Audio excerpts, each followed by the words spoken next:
Angified. I started Angified Presents. We share the love of music.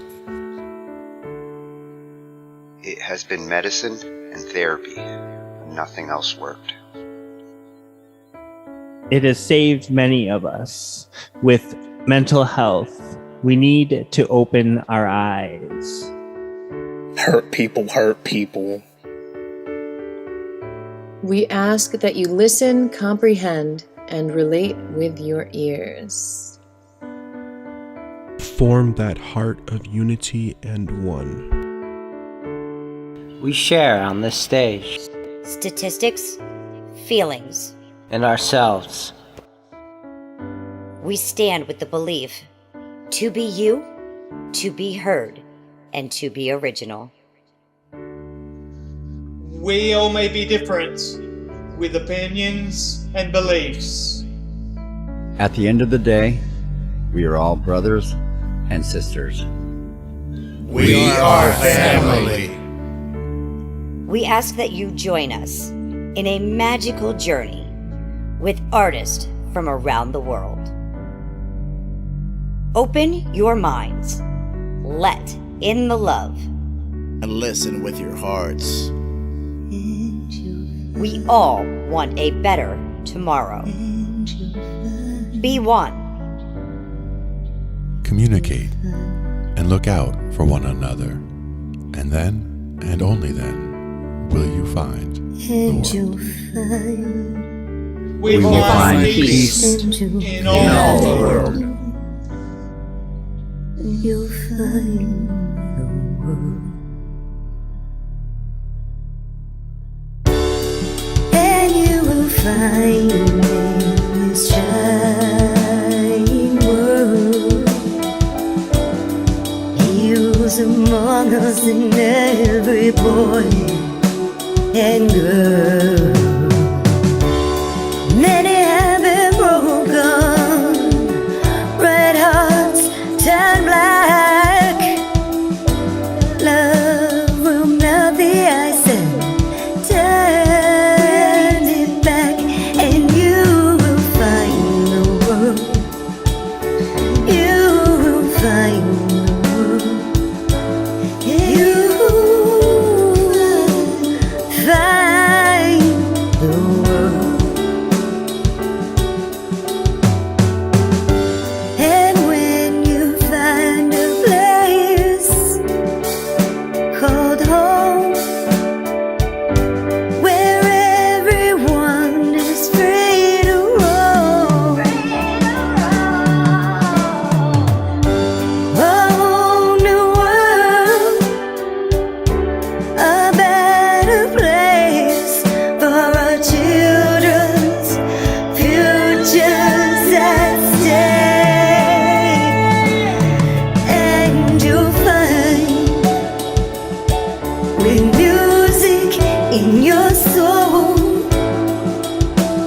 laughter in your hearts, together we can grow a better place, with love in us all. And you will find, together we can save it all. And you will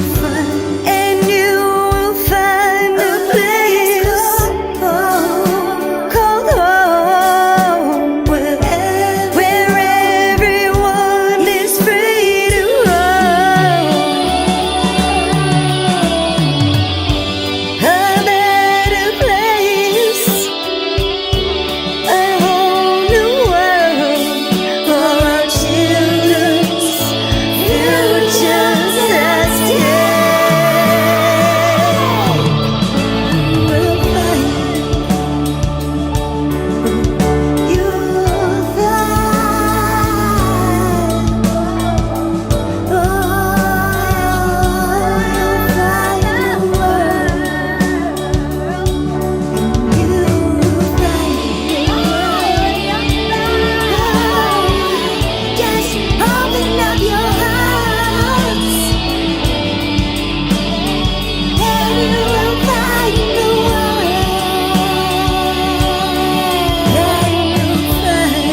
We're going ahead and we are pulling some contestants in here. Yes. Big facts, the truth. Mavi. Oddball.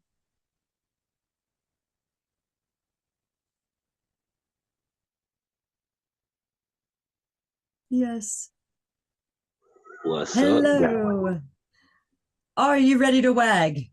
I've been wagging and wagging and wagging and wagging and wagged. I wagged on this track trying to get it done, and it just, we got it together. It sounds good to me. I mean, yeah, it sounds really good, actually. Well, let's begin wagging then, shall we? Let's do it.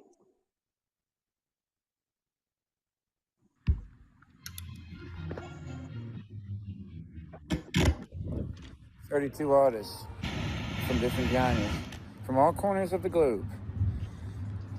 We're internationally known. Do it.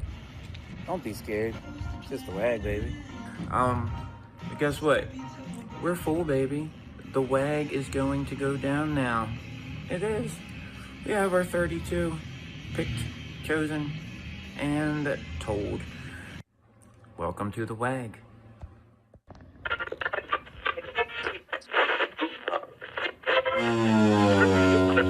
Four, three, two, one. 32 artists from different genres, from all corners of the globe. We're internationally known. Show up and he'll take care of the rest.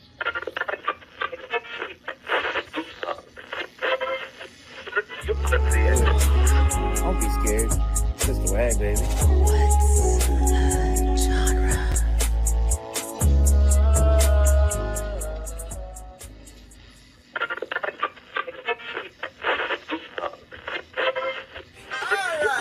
We're doing silent form for participants and for the judges. We are only doing 32 waggers this time. We're cutting it mad. So you make pace that cut, then you gotta make the pace first, right?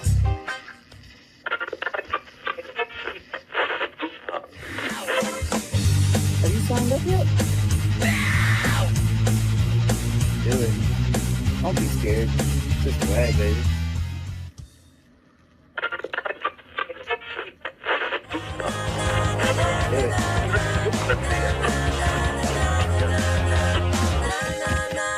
Don't be scared. It's just a wag, baby.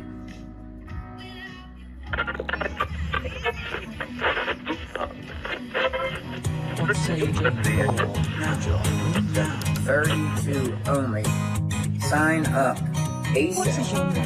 And what's a genre? Genre hoedown. No. It's what's a genre showdown. Sign up. A silent form for participants and for the judges. We're going to do this right this time. Oh, yes. Now we're going to go ahead and we are going to introduce you to mashup number 1, team 1 and team 2. Let's go ahead. Let's check this out.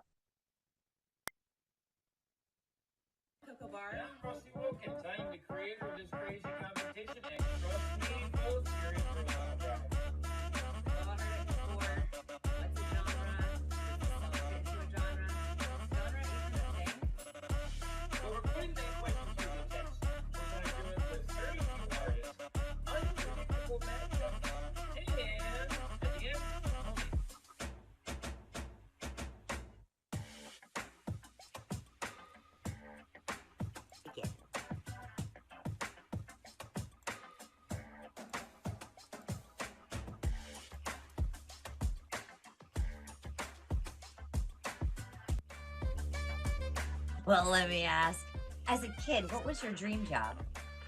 I wanted to be a police officer, but as I got older and it's like the shoe went from one foot to the other foot, started becoming this bad guy, giving out this bad guy persona. So I'm like, you know what? I'm gonna stay away from the cops now.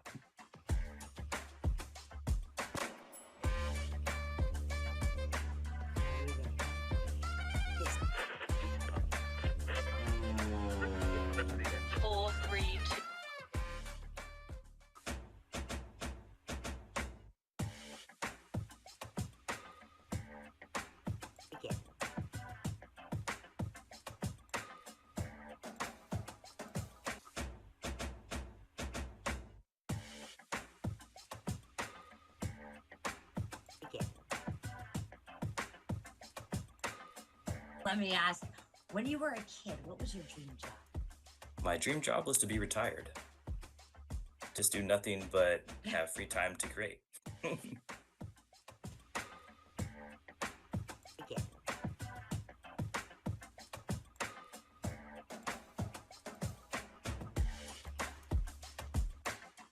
Oh, yeah, they're going to be creating some hip hop rock for us tonight. I hope you guys are ready. I played the fifth. 4, 3, 2.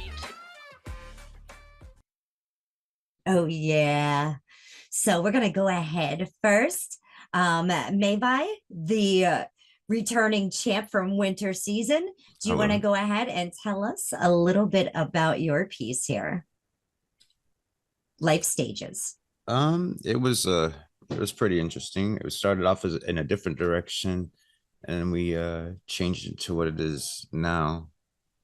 It's also about addictions, and in a sense, it could be anything, not just what everyone knows addiction to be like addicted to music or whatnot. And it's pretty interesting. It's really catchy too. Oh, yeah. Big Facts, the Truth. You want to go ahead and tell us a little bit about your track, Life Stages? Well, like Mavi said, the track, we started on one track and we got down into it, and it just wasn't hitting right with the soul of the vibe. But it's kind of this track is kind of based on like post reality and then the past reality, what you're going to go through life. And so this is basically based on life stages.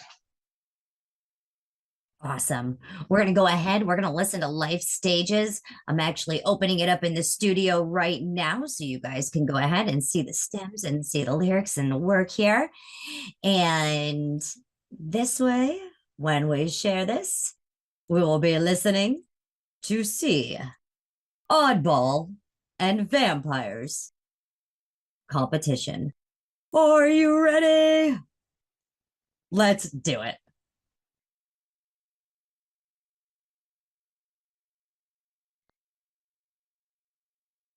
Life stages. Here we go.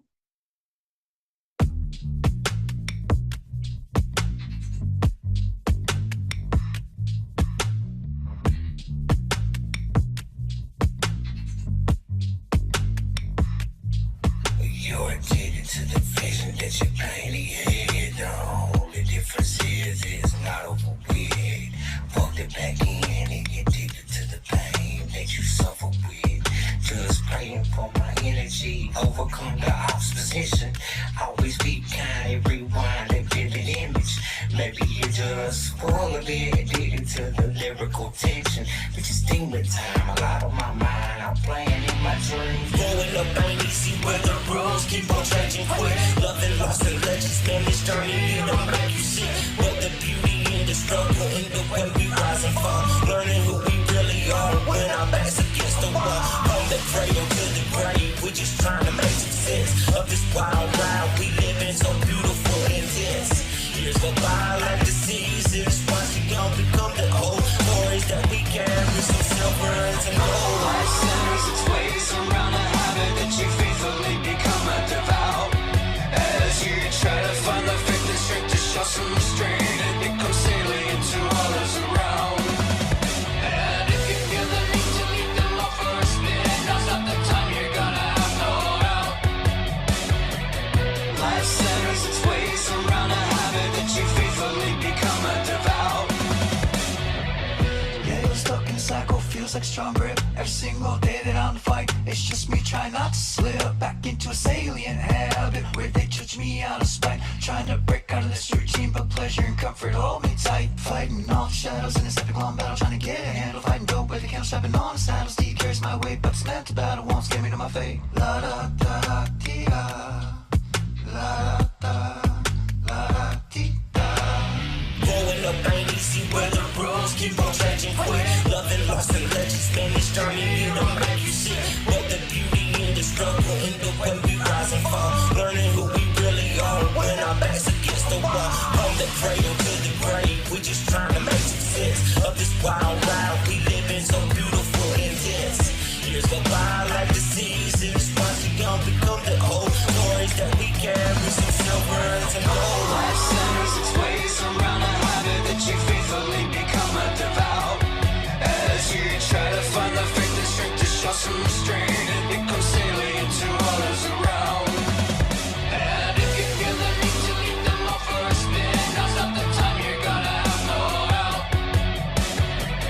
Life centers its ways around a habit that you faithfully become a devout.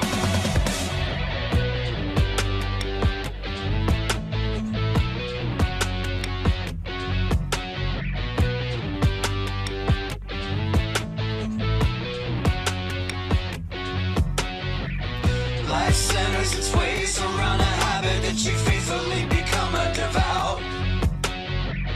Life centers its ways around a habit that you faithfully become a devout. Life centers its ways around a habit that you faithfully become a devout. As you try to find the faith and strength to show some restraint and become salient to others around. And if you feel the need to leave them all for a spin, now's not the time, you're gonna have no out. Life centers its ways around a habit that you faithfully become a devout. Oh, yeah. That was Mavi and Big Facts. Judges, you may have the stage. We'll start with Judge Rollo.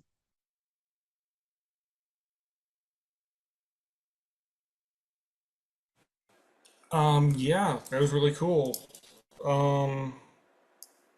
The that bass line was really funky. I like that. The bass line in the, well, at least in the hip hop part, was really funky. I like that a lot. Production, you know.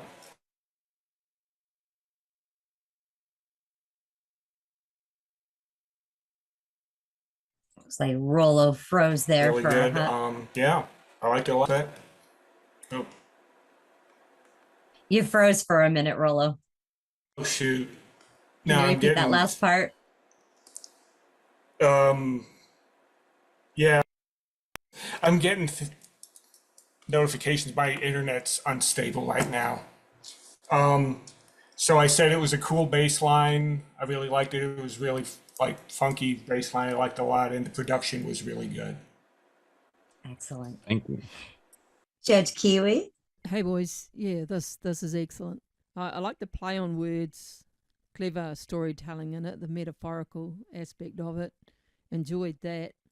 I'm big on melody, you know, whether it be a little acoustic song or a hardcore thrash metal song.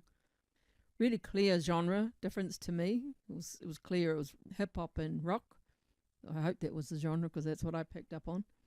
I love the layering of everything. The voices sounded really good together. And I like that kind of like a pulsing bass synth running through it. I don't know if that's what it was, but I enjoyed that. It just kept it, kind of had a groove and had me nodding my head, and that's what I like. I like to be moved by music. So yeah, good job. Noiser number 1. Judge Noiser, you may have the stage. Right. And I'll take the stage. We're not sure who's one or two. In all cases, yeah, very cool groove. I loved, in the chorus, I love the upper vocal, kind of, I call it like a Bowie backing vocal that kind of gave it an intensity.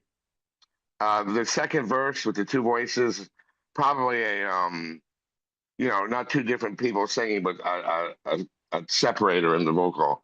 Very cool, very good second verse. Hook is strong.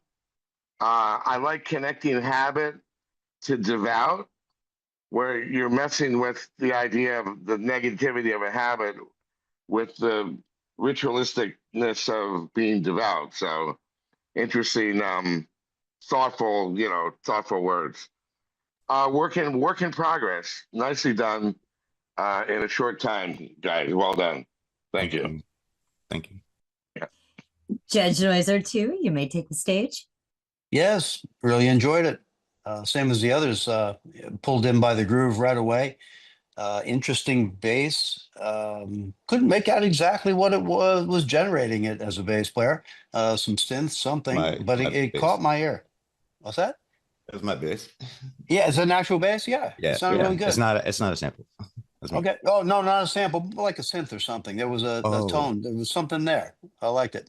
And it locked with the drums, which really stood out at times with good production. There was real separation there. I could hear everything. I like the hook, like the other guy said. I particularly like the outro too. I'd have to hear it again, but I had a few. There were a few surprises in the way you phrased the chords, the way you know, those are common chords, but there were surprises, and it kept me kind of guessing. And even right now, the chords are kind of running through my head. So it's catchy, it's hooky, it's good. That's good to hear. Thank you. Really appreciate that. Excellent. Now we're going to go ahead and we're going to hear from Oddball and Vampire Squared sent a video, so I'm going to share that as well. Oddball, can you tell me a little bit about your piece, Solid Backbone? Hey, good evening. Can you hear me okay? Yes. Hey, everybody. Yeah, so Solid Background was inspired by Vampire, who right out of the gate got super excited by the genre and said Linkin Park, you know, as like a punk rock hip hop big fan of that genre. He laid out the guitar and the riffs and everything, and then I came through, added bass riff off of what he started, and kind of arranged a back end to extend it out with a break and additional chorus, and actually pulled out my trumpet and added trumpet to it. I did add some horns in the chorus as well to try to make the chorus pop a little bit. And it did extend it over to more like 3.5 minutes, which was perfect. But yeah, so the bulk of this is about, I think, overcoming adversity and, you know, being resilient in the face of strife, I guess. So I thought his lyrics were really clever. But we had a short amount of time to pull this off. So I think it was really impressive that we pulled this off with really only about 2 days to do it, and then a little bit of touching as we had time. Both of us were out of town as of Tuesday. So I think it really sounded great. He was able to do the mastering through some software he had on his computer and then bring it back in the BandLab, which really made it nice and polished. That is so awesome. So awesome. Sounds like a great collaboration. Let's hear from Vampire. Hello, judges. This week we had hip hop rock as a genre. So since that is in my wheelhouse, I decided to start off my group's song with a template backbone, a solid backbone, if you will, of guitar, drums, verses, and chorus lyrics to get us started. And I used inspirations from Linkin Park, Rage Against the Machine, Beastie Boys. And then my partner Oddball came in and did some rearranging, adding some horns, bass line, some additional lyrics, and some additional drums. And then we worked together to kind of mix it all together. And what we ended up coming up with is our final song called Solid Backbone. Oh, yeah. We're going to go ahead and we're going to check out that track now. I have it all opened up in the studio. Are you ready? Here we go. We have the stems here. You can see they did a lot of work. And here are the lyrics. We shall begin. Hey, yo, Oddball. Yeah, man, what's up? Mind if I do my thing? Yeah, let's do it. Here we go. First off, I'm a man on the mission. Draft the tune to the left, just listen. I stay in the pocket, got it? Just like plate, I'm clinging to your denim. Some days I just care about plays, till I realize it doesn't really pay. Stuck in the cycle, counting out the days. 1, 2, 3, 4, that's what I say. Trapped in the mud, pulling me down, but I'll stand up and climb my way out. Gravity builds, forcing me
All right, that's Solid Backbone by Oddball and Vampire Squared.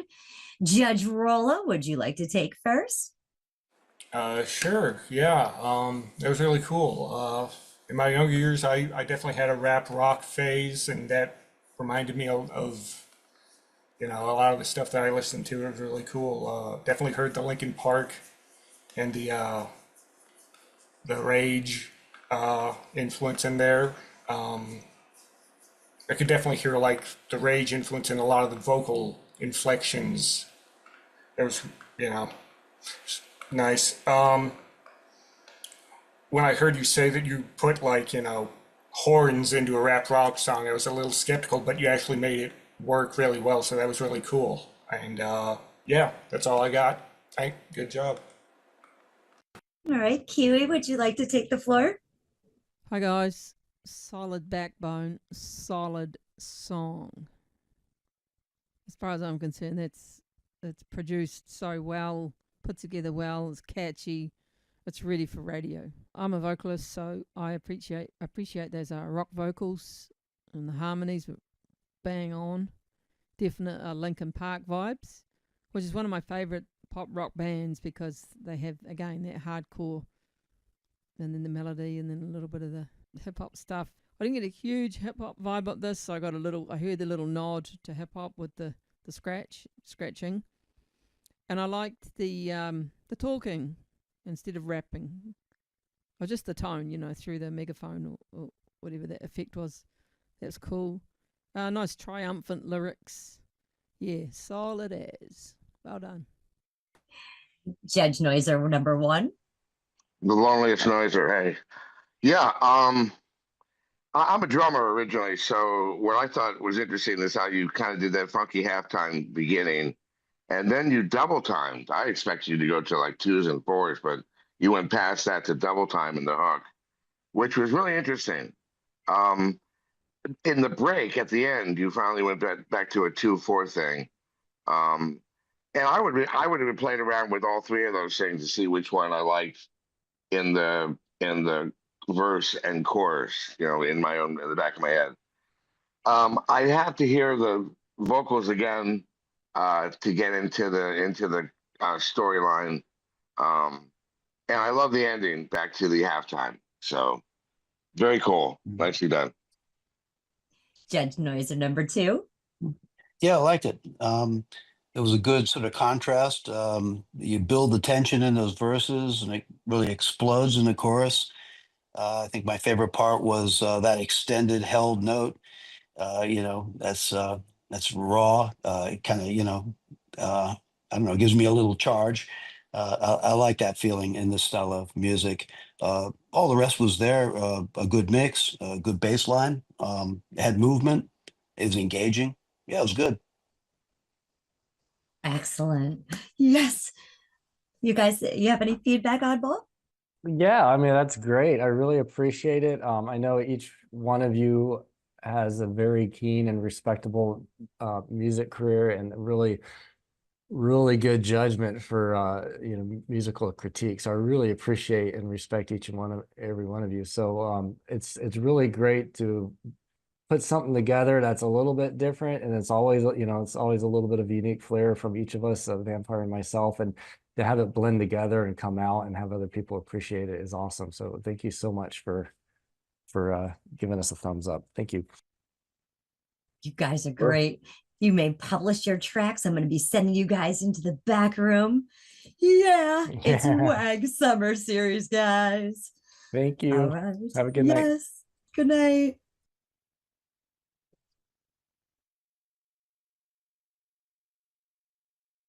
All right. What do you think for mashup number one? Pretty lethal, huh? I'm going to be going ahead and pulling Rusty and Tweedledum up here and D main. I did not see Super Maha enter.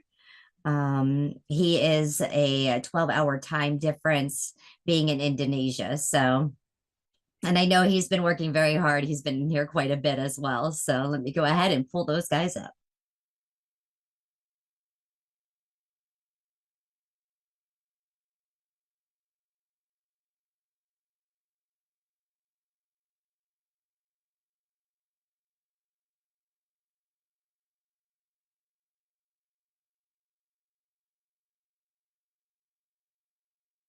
Hello, hello, welcome. Hello, hello. We're going to go ahead and we are going to start. This is mashup number 2, team 1 and team 2. Let's go ahead and introduce them to you. Welcome to the What's the Genre Showdown. I'm Coco Barr. I'm Rusty Wilkins. I am the creator of this crazy competition, and trust me, folks, you're in for a wild ride. We've all heard it before. What's a genre? Let's get into a genre. Genre even a thing?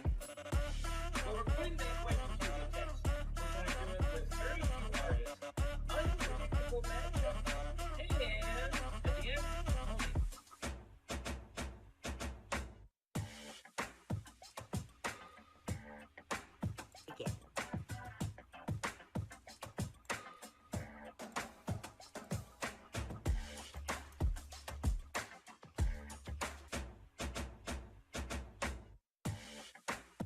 As a kid, what was your dream job?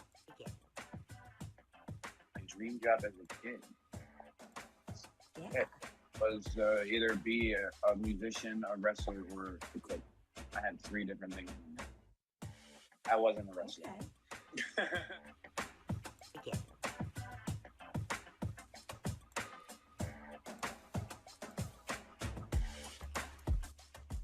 As a kid, what was your dream job? Let me think about that.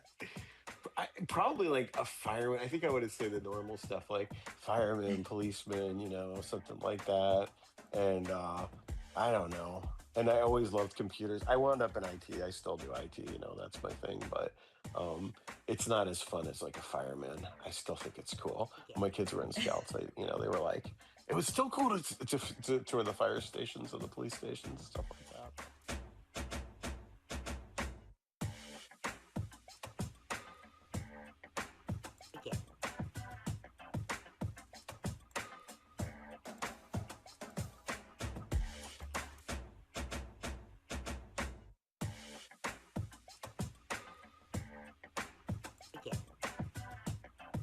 Super Maha, as a kid, what was your dream job?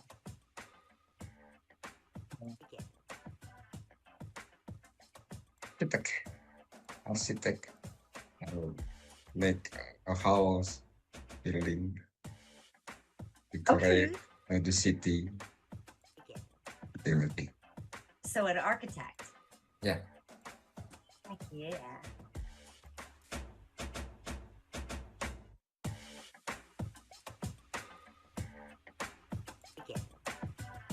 As a kid, what was your dream job? My dream job was to be a coach in the NFL. I'm a passionate sports fan. I was born and raised in Minnesota, so we've never won a championship here. So it's always something that I'd always dreamed about, either playing in the NFL or coaching in the NFL, like sports.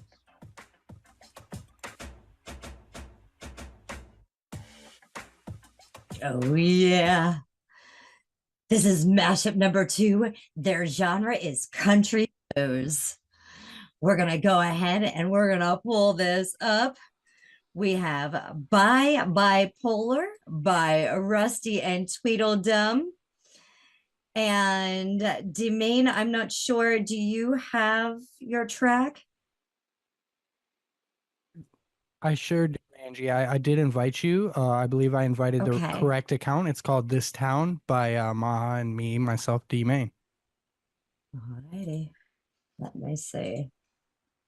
There it is. Thank you. Project Quick and pull it up. We're going to go ahead and we're going to take a look at Bipolar. Rusty, do you want to tell us a little bit about this piece? It speaks for itself. It is a fun track. Me and Tweedle have fun with it. Yeah, Tweedle, you got anything to say about it? It's bipolar for sure. It's definitely bipolar. It's definitely bipolar. All righty. We're going to go ahead and check it out. Let's hope they sing this in the bars. Yeah, it is. It's kind of a sing along. You guys can all sing along. All right. If you know the words after this. We're going to share the lyrics. So if you want to sing along, the lyrics are in there for you to do so. Here we go. We're going to check out this piece. Let's go to Bye Bipolar.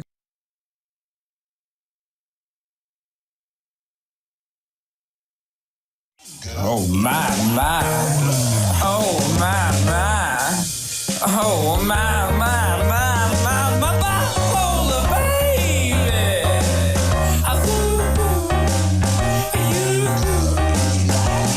My bipolar baby.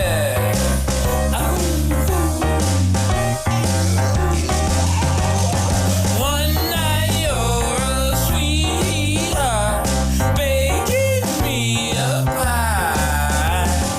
Next night you're a pistol, shoot me that eye. You hug me like a kitten and scratch me like a pet.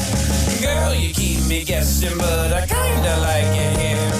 Baby, baby, baby, you put the in bipolar.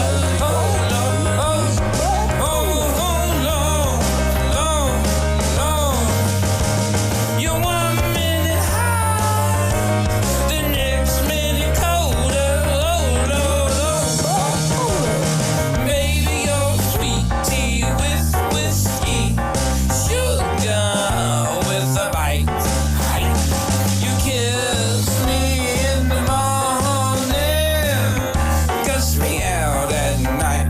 Oh shit, I never know your weather, sunshine or storm, but I ain't complaining 'cause you sure keep me warm. Baby, baby, baby, you put the in bipolar.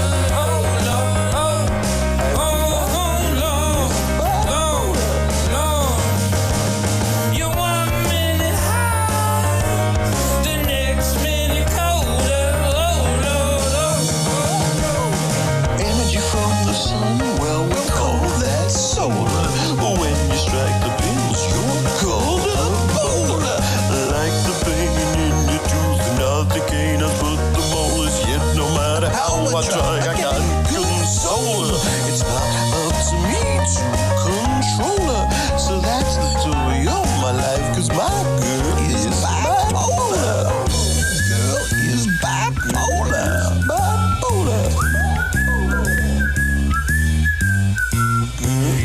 Bipolar.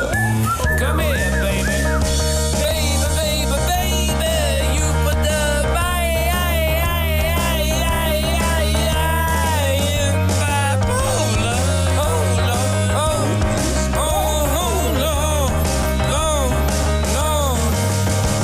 You're 1 minute high, the next minute colder. My life, 'cause my girl is bipolar. All right. That was Bye Bye Bipolar by Rusty and Tweedle. Judge Rollo, would you like to go ahead and take the floor, please? Yeah, sure. Yeah, I enjoyed that a lot. That was really fun track. Kind of really enjoyed the old school sort of feel of it. Yeah, it's really good. Good job, guys. Thank you, Rolo. Judge Kiwi. Hey, boys. Great stuff. Great fun track. Loving the rusty yodel that you do so well. Love that. What a perfect combination. You guys are both clever and witty, and I was really looking forward to hearing this one, and I wasn't disappointed. Dealing with the hard stuff in our family, even through the shit, we try and find something to laugh about it. You just have to. So whether this is a serious song about bipolar or it's not, or whether someone's got bipolar and it's sensitive to them, well, maybe they're happy side of them and will enjoy this song for 5 minutes, and then they won't like it 5 minutes later. Yeah, okay, go cancel me too, whatever. You got to laugh, eh? Yeah, great song. What was your genre? Country blues. Well, I call it rock and roll. So if country married blues, it probably would be rock and roll. So yeah, good job. Judge Noiser #1. Yeah, very, clearly fun, right? Fun. mad fun, right? Definitely a blues. I mean, I'm not that versed in country, so for me, it felt like more like a blues than a country. But that could have just been the arrangement or the tempo or something like that. I'm sure the lyrics are hilarious. I didn't get all of them. Sometimes double tracking the lyric, doing it twice, I can't quite get it. I know you guys only had a very short time to put it together. Now we're gonna have to cancel you though because you're making fun of bipolar people. So now you're in complete trouble. And I'm gonna have to call Angie 2 a.m. We have to get the shareholders together, Angie, and have a I big talk hear about this. this. Okay. All I right. hear this. My Yes. 3 cents. Mike, you're tripolar. Think about it. I am trisexual though. Hey. I am. I try to have sex on Monday. I try to have sex on Tuesday. Hey, that's a Jack. This is a PG show. Okay. That's a Jack LaLanne joke, by the way. It was. Come on. Yeah. All right. Okay. Jim Hill. Let me ask. Who played the bass?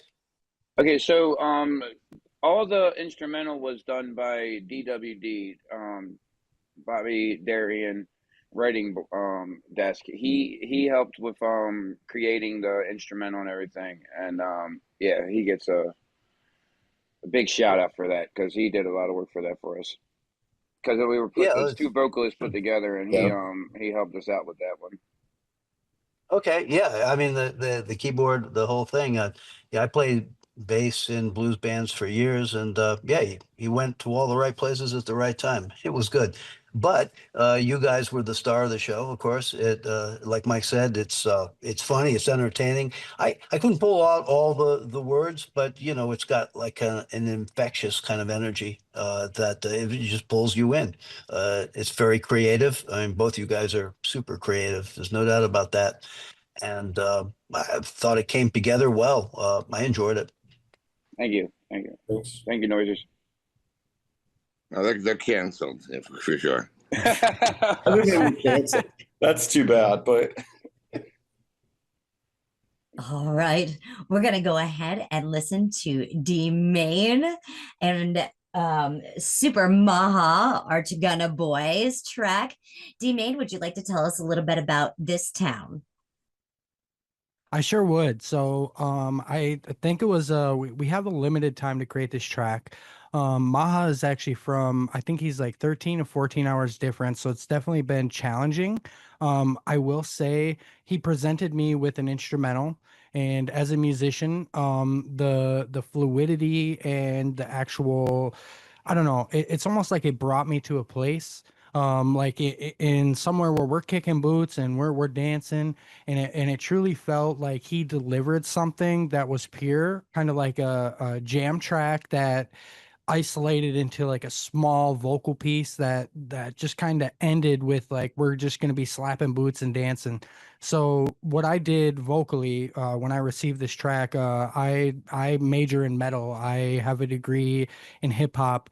I really wanted to bring this to the actual like ancestral roots. I went with a little Johnny Cash vibe here. I'm not 100% sure that my partner has heard this, but I do hope that some people out here will appreciate the tones that I hit on this. There's no auto tune. It's just straight raw vocal.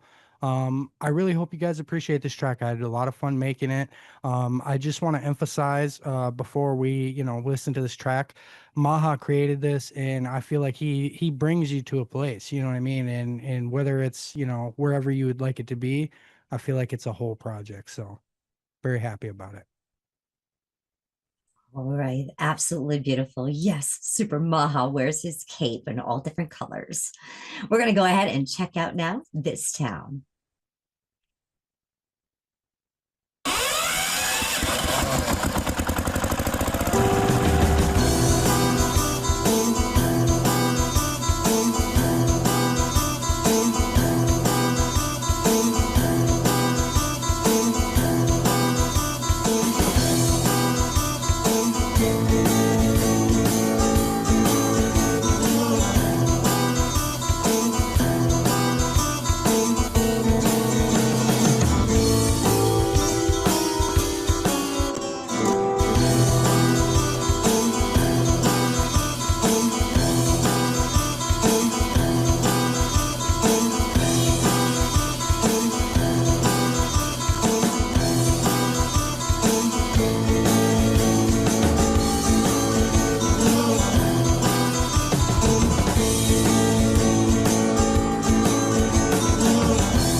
burn to the touch.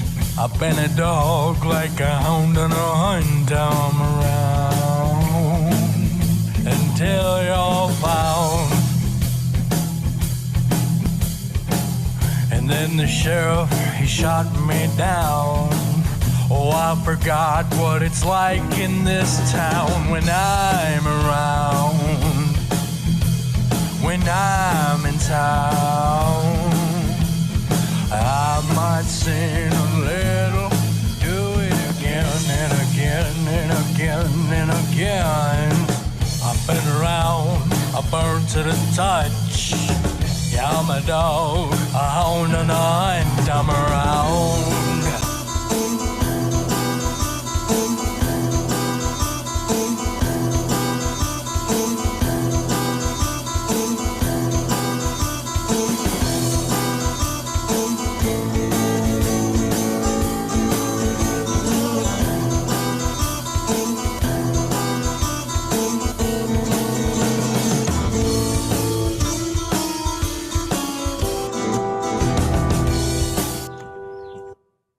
Oh, yeah. That was This Town.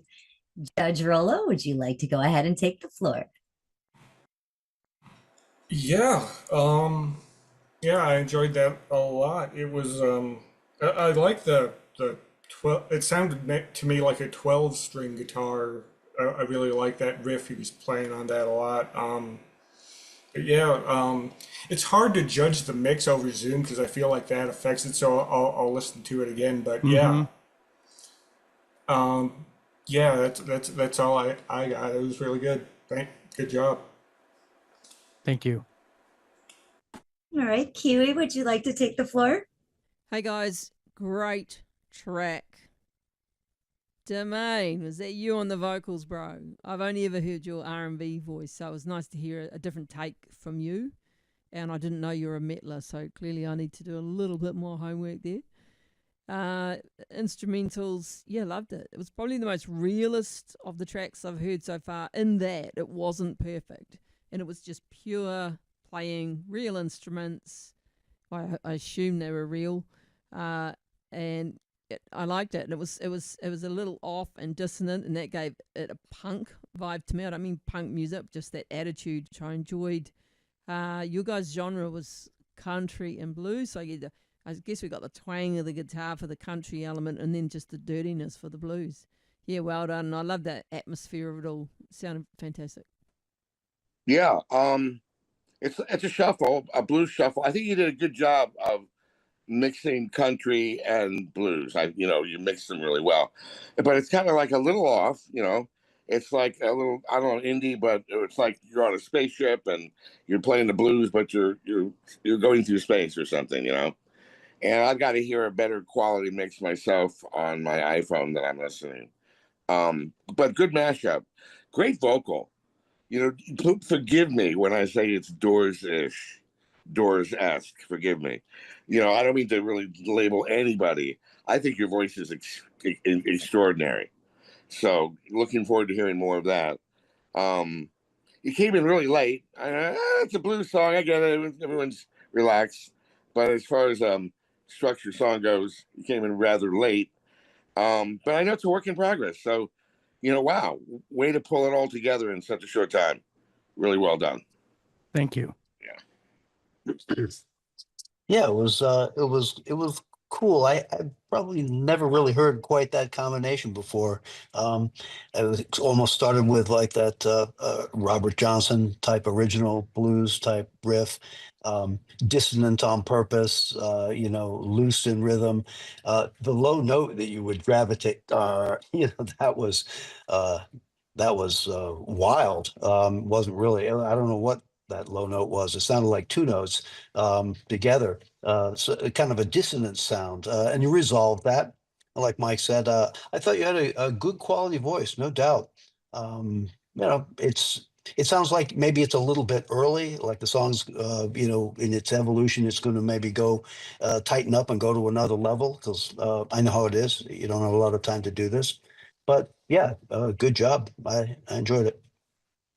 Thank you. Oh, yeah.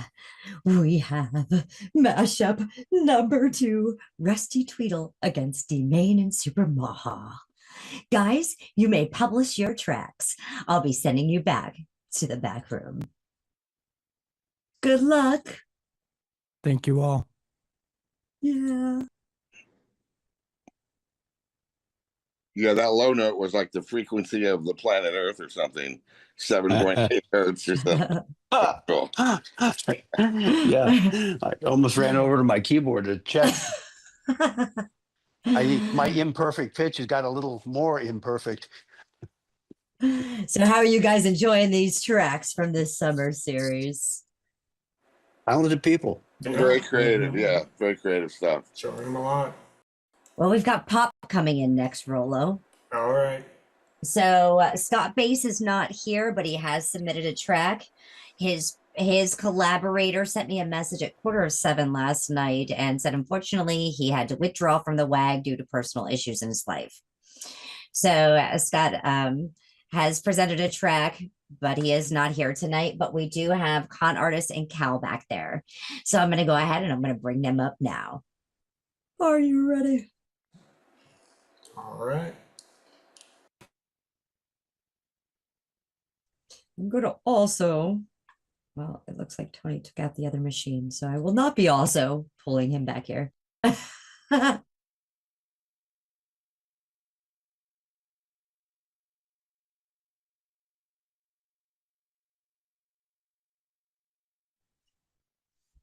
right. We've got Con and Cal in here. We're getting ready for mashup number 3. Here we go, guys. Let me introduce to you the artist. Creator of this crazy competition, and trust me, folks, you're in for a wild ride. All I heard it before. What's a genre? Does a song fit into a genre? Is genre even a thing? Well, we're putting that question to the test. We're going to do it with 32 artists, unpredictable matchups, and at the end,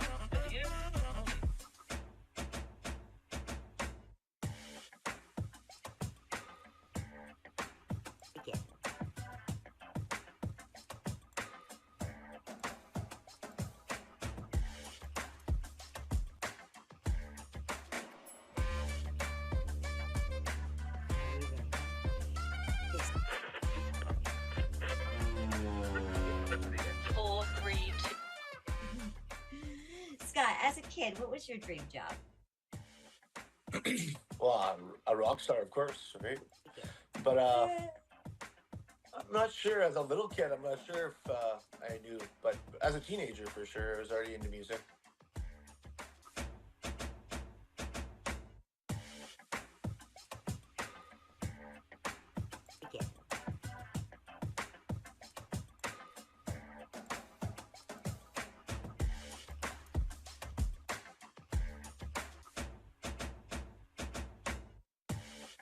As a kid, what was your dream job?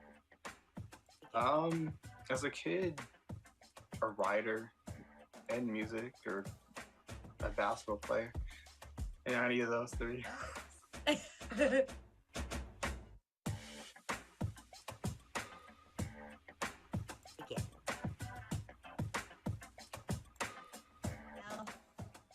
when you were a kid, what was your dream job? My God. Probably more like comedy. I don't know. I thought I was a funny kid growing up. Still thinking about doing stand-up maybe later in my life, but I'm here. I'm here doing music. I just ended up here.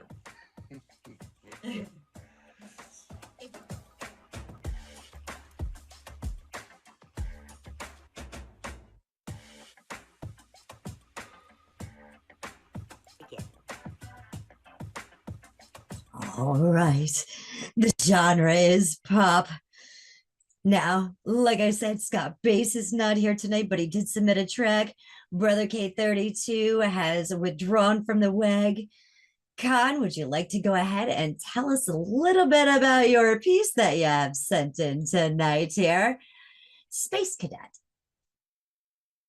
Sure. So Space Cadet is an alternative pop song that uses outer space as a metaphor for the feelings of isolation and navigating through everyday life.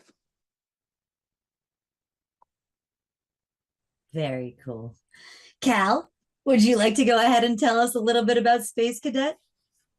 Sure. Yeah, alternative pop. We were talking a lot about like our OCDs and our obsessions over things, and we like we thought of relating to it by being stuck in space, but wanting to travel, going faster, but you're just kind of floating in place. And yeah, both did vocals on it. More, yeah, feeling good. Excellent. Excellent. We're going to go ahead and we're going to play Space Cadet first, and then we're going to listen to Scott Bass's track. Are you ready? Here we go. There we go.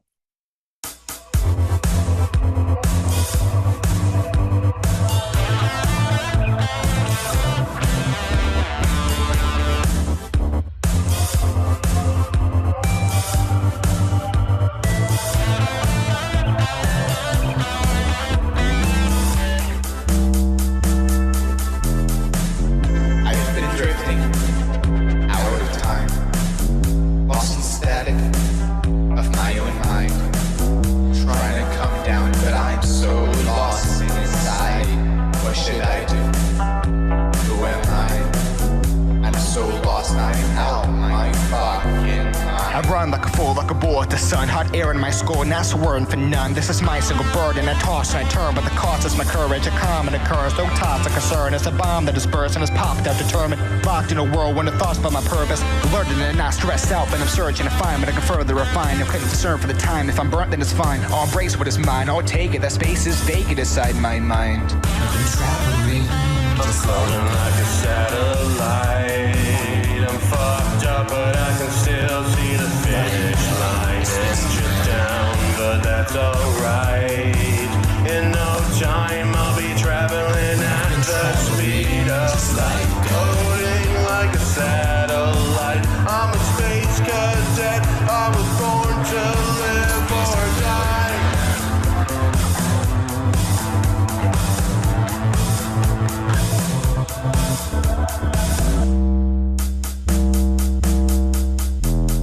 Going up, my mind is clogged, my vision's oxygen among the planets. I imagine inner madness, inner trains of my own sadness. Understand this, I don't lag behind no accident. I'm encapsulated by my castle. It's the spaceship I've advanced to. Been invaded, it embrace it into asteroids are ripped it, but it still remains. It's in the abyss, all alone, reminisce about home, the suspense. I'm a clone who I miss, but the coldness is rich, I've gotten used to it. Now I'm frozen, I'm stiff, but the fumes are lit. So I'm nodding, I'm trotting along, then I'll ponder. I upgrade my armor to soften and blow. Then comets arrive, consciousness caught in wonder. Karma has got smarter, I don't even mind the surprise. Consciousness caught in wonder.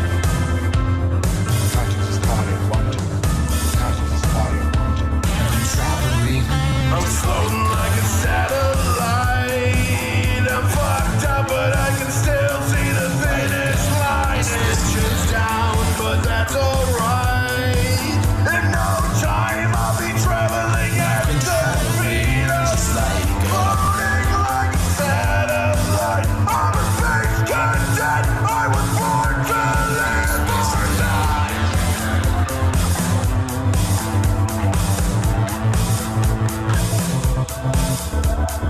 Going up, my mind is clogged, my vision's oxygen among the planets. I imagine inner madness, inner trains of my own sadness. Understand this, I don't lag behind no accident. I'm encapsulated by my castle. It's the spaceship I've advanced to. Been invaded, it embrace it, dented. Asteroids have ripped it, but it still remains.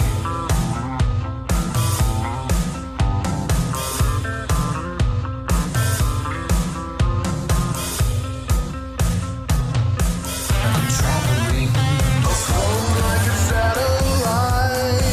I'm fucked up, but I can still see the finish line. Inches down, but that's alright. In no time, I'll be traveling at the speed of light. Floating like a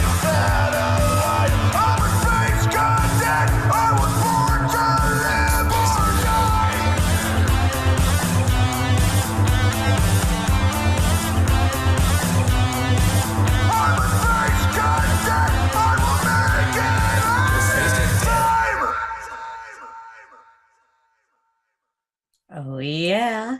That was Space Cadet by Carn Artist and Cal McTaber. Judge Rollo, would you please take the floor? Sure. Yeah, that was really cool. At least musically, it kind of gave me that sort of a retro vibe that seems to kind of be big. Like it reminded me kind of like The Weeknd or like Bruno Mars or something kind of like that. Not so much vocally, but musically, that's kind of what it reminded me of, and that's probably about the only kind of modern pop that I'm at all into. So that was pretty cool. I liked it, and yeah, good job. Thank you. Thank you. Oh yeah. Judge Kiwi.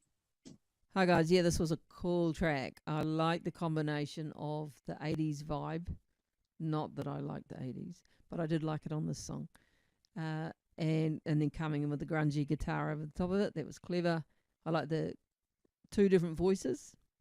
McTaber, I like the building recurring chorus that you did, and it got more and more grunty as you went on, so I enjoyed that too.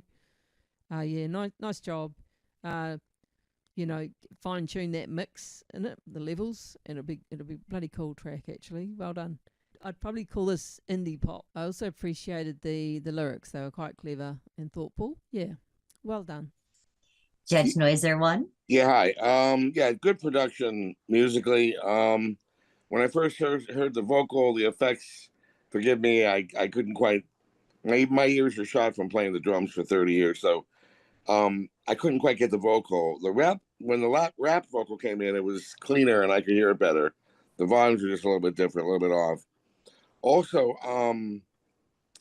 yelling in space, you're using up a lot of oxygen. And I don't know if it's really allowed to yell that much in space. And, I'm being a little silly. But overall, a great groove. And the song builds. And, yeah, it's a good song, too, along with all the lyrics. I'd have to, again, review it for lyrical content. But, yeah, very interesting, very good stuff. Thanks. Thank you. Thank you. Judge Noiser number 2.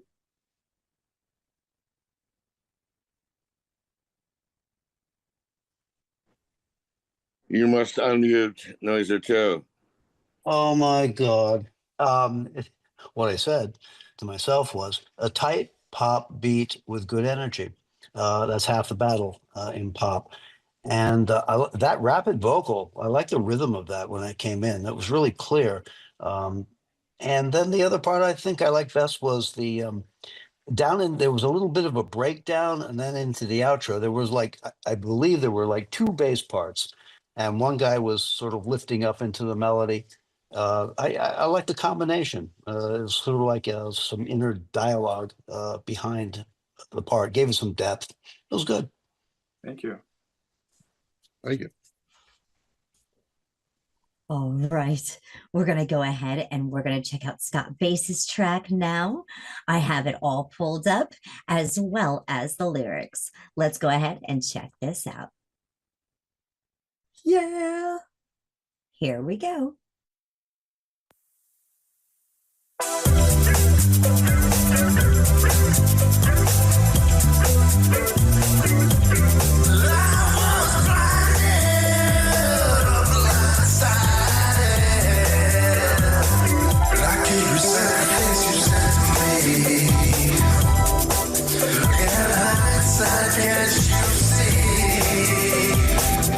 This is something I gotta do for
Scott Bass, better late than never.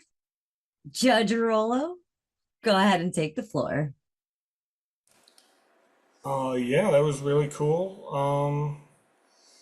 I thought the use of auto tune on more screamy vocals was kind of interesting. I'd never heard that before. I kind of want to try it myself now. Um, but yeah, it was really cool, and production seemed pretty good. Again in Zoom, it's kind of hard to tell, so I'll have to listen again outside of Zoom. But yeah, I liked it. Good job. All right, Kiwi, would you like to take the floor? Hey Scott, good work, man. You've written a really good song. You've put together a song in a quick amount of time on your own, and it sounds fantastic. It's got a good catchy lyric. I like how you use two vocal tones. In fact, I had to listen and think, is there two people singing here? No, it's you making the best of a situation that you didn't plan for, right? To do it on your own. So that was clever. I liked how I was thinking, is this rock? Is this pop? And I'm thinking, no, it's not rock, because you've got those rock vocals and that makes you think it's a rock song. But then you were clever and you wove the keyboards through it, which was cool. I could hear a slight sort of guitar lead coming through it, but it was very subtle. Well done, man. It's really good. And your fantastic bass playing through it just kept this awesome groove going through. So, yeah, nice work. Excellent. Noiser number one. Yeah, good production as it started out. The mix is a bit hot. I think I was looking at the fish bones, if you will, and they're pretty tight and they're pretty compressed. And again, I've got to, like Roller said, I've got to hear it on better speakers to get the full impact. Very emotional vocal, very emotional. Right at the top of his range, good place for it. Possibly when the two vocals are coming together, one could be more of a backing vocal of like a la, whatever, But yeah, these are nuances. Nicely done in the short amount of time. Well done. Thank you. Judge Noiser number two. Yes, it had a sort of a pop rock kind of groove to me. It almost like a Jimi Hendrix kind of vibe, like when they jam live, that kind of bass to it. And I like the bass tone. I thought that was probably the highlight, strongest part in there. And sort of the percussion kept it driving along. It had a good beat. The vocal, like Mike said, emotional. It kind of locked you right into a vibe. It was kind of hypnotic. It was good. Awesome. This was mashup number three, genre pop with Cal McTaber, con artist, and Scott Bass. You guys can now publish your tracks. And good luck. I'm going to be moving you guys to another room.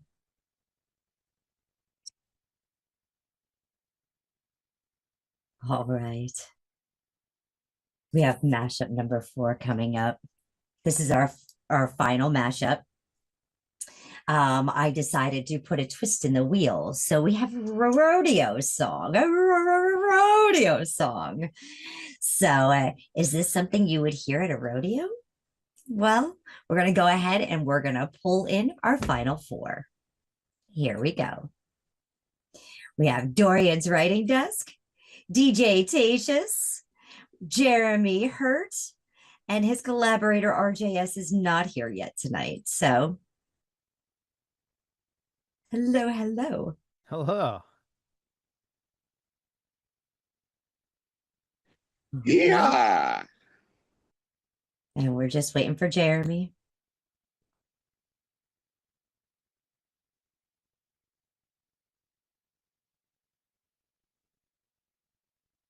All right, here he is. Yes. All right. So let me go ahead and introduce the artist to you and their genre. Welcome to the What's the Genre Showdown. I'm Coco Bar. And I'm Rusty Wilkins. I am the creator of this crazy competition, and trust me, folks, you're in for a wild ride. All heard it before. What's a genre? Does a song fit into a genre? Is genre even a thing? Well, we're putting that question to the test.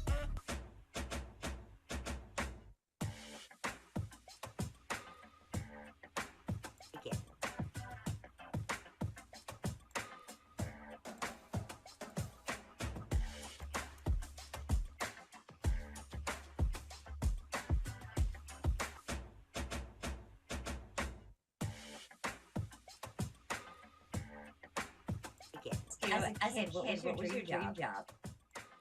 To be Supreme God Emperor of the world.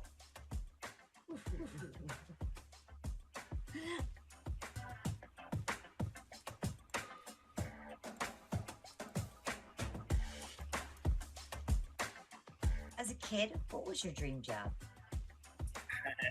I wanted to be a rock and roll drummer. A what? A rock and roll drummer. Nice. I had my high school counselor ask me what I wanted to do when I was done with high school, and I told her the exact same thing, and she said, well, maybe we should have a backup plan. And I was like, nah, that's okay. Maybe looking back on it, backup plan wasn't a bad idea, but what I wanted to do.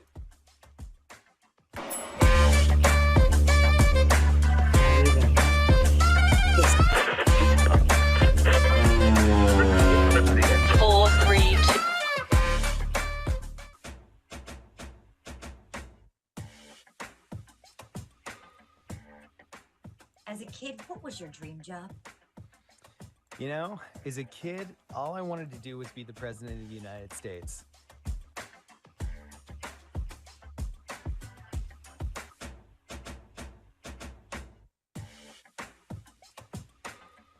Ask as a kid, what was your dream job? Because it sounds like you've always wanted to be a musician. Okay, so as a kid, and this right here is something that I have always thought of. I wanted to create. I've always had these like weird ideas, and I always went around saying that I was either going to be somebody who made movies, cartoons, music, something. That's just what I wanted to do. Yeah.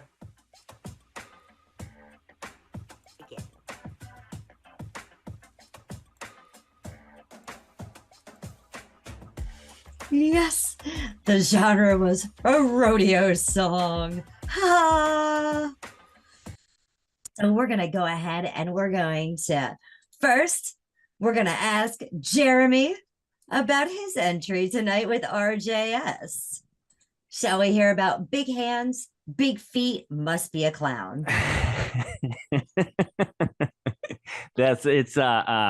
We went with the clown theme for the rodeo song. I figured there was enough songs about cowboys and bulls and stuff, and the clowns were underappreciated. So this is for the underappreciated. I think this is a theme now for me, pulling for the little guy in this competition.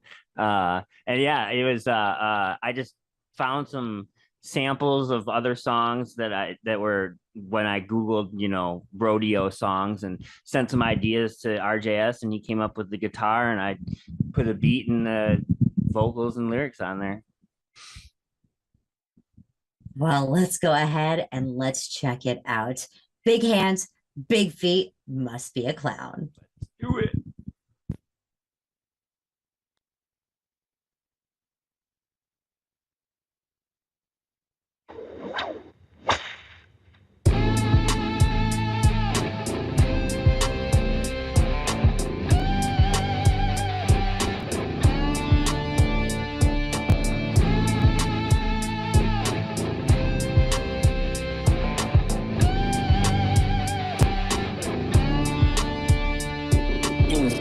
Shadow, we take every hit. Dancing with disaster and I paint it on brand. And mask with the bone, we get the horns. They fuck around and we find out we're the rodeo reject. The circus gone wrong. Clowns in the crossfire, but we still play along. Dodging horse for pennies, can't afford a beer. But hey, at least our face paint hides the fear. We got a heartbeat of chaos, a scream in the stands. The fearless fools fighting with nothing but our hands. Bruised but not broken, when we rise we fall. If you think we're just clowns, you don't know us at all. We're the ones that save you fast. They don't take a horn up the ass. Now please show the class and check out my new singing back. You're the ones who underpaid the fear. If you don't know us by now, here's a big boy. Your ears will be hiding in the barrel. Rest in peace, time that day roll. We are the ones who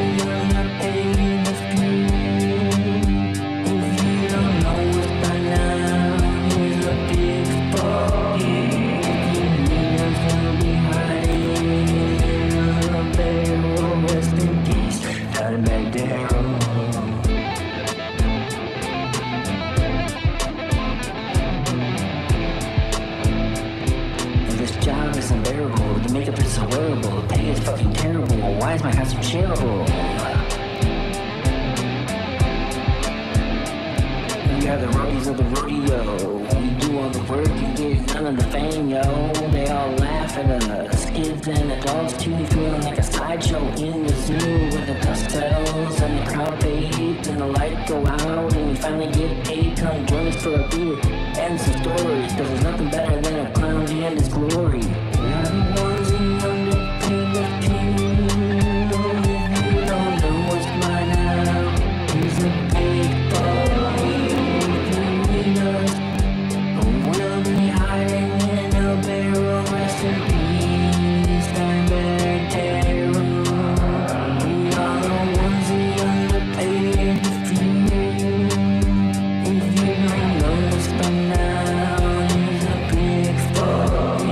If you need us, we'll be hiding in a barrel, rest in peace, Steinbeck Terror.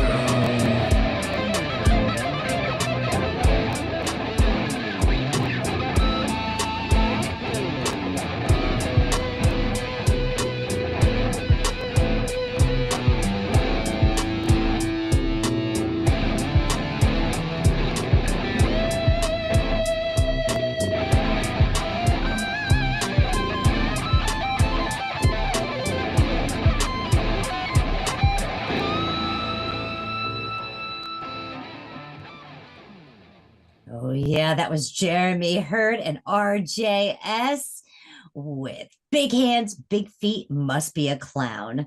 Judge Rollo, would you like to go ahead and take the floor, please? Sure. Yeah, that was cool. It was really, really creative, and I could feel like a rodeo type of groove, specifically in the bass.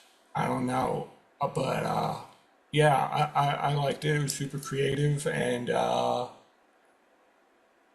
yeah, the production sounded pretty good. So yeah, good job.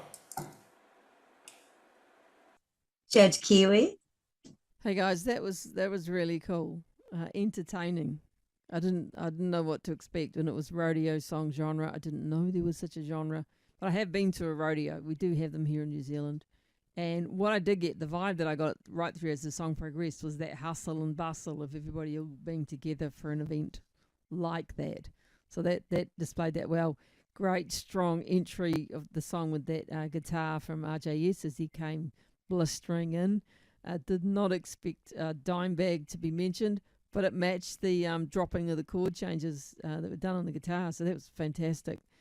Great use of sampling in the song. Yeah, real good, really entertaining, clever lyrics. I think it's a happy, unexpected combination, and it worked really well. Yeah. Judge Noiser number one. Yeah, Angie, I'm sorry. I'm going to have to recuse myself from this tally because I'm a very famous mime. Actually, I'm Boggles the mime. Actually, and mimes and clowns, we do not get along. I am friends with Shakes the clown now. He's one of my good friends. But other than that, I disdain clowns. I have an aversion for them, and I'm going to have to, as a mime, recuse myself. So I apologize. Yeah. All right. Although I will say it was a very Stop chill, clowning around. very chill groove, and it was pretty cool. You open up a whole Pandora's box of emotions in me. So let me pull back. Yeah. Right. I am not a mime. I speak a lot. Hey, it's a cool theme. I like the clown idea coming from the little guy, the guy probably hiding in the barrel or something. I can't profess to be a rodeo expert. I guess it's got a steady groove. I like that beat. The guitar parts are powerful, professional sounding, and punchy. There was a little bit of everything in there. It was good. Oh, yeah. Jeremy, you have any feedback? Thank you. I don't know. That's all I got. I'm just glad it's over. Well, next we have DJ Tatius or Austin Haggerty with Dorian's Writing Desk. You want to go ahead? We can start with Austin. Would you like to tell us a little bit about your piece? 8 seconds, Dance with the Beast. Yeah, absolutely. So I would love to take more credit for this track than I actually can, but I hear you. I'll let you talk. But the really what happened was I realized we had spun a rodeo song, and I grew up. My dad's a team roper. They have horses. We're in Texas. Grew up in the rodeo scene and realized that rodeo is much more about rock and roll than it is about country music when it comes to that stuff. And so the idea popped in my head, and I just sent a voice message over to Durian, and I was like, "Hey, what about like and just like a voice message?" And then I was like, "By the way, I'm going to bed. Bye." And then I went to bed, and I woke up the next morning, and he was like, "Hey, I was listening to your thing, and this is what I came up with." He had a full stack of guitars, some drums, and he sang vocals in a demo. And I was like, oh, yeah, I can rewrite this. And so we went to work. And over the last week, we've created what I would tell people is a mix of like some really great country rock and Nickelback. And I think that if you're sitting in a box waiting to ride a 2,000-pound animal, this gets you hyped. And that's what we're going for. Awesome. Dorian's Writing Desk, would you like to go ahead and tell us a little bit about 8 seconds, Dance with the Beast? Basically what Austin said. I grew up around a lot of rodeo riders and stuff, and the thing that I remember a lot of them sitting there saying that the moments in the box before the gate would swing wide open, it just felt like everything just died away, and they were just waiting for that 8 seconds, and while they were out there, time just stood still. Like no matter how quick it went by, it just felt like it stood still for that little bit. So I was like, I'll ride with that. All right, we're going to go ahead and check out 8 seconds, Dance with the Beast.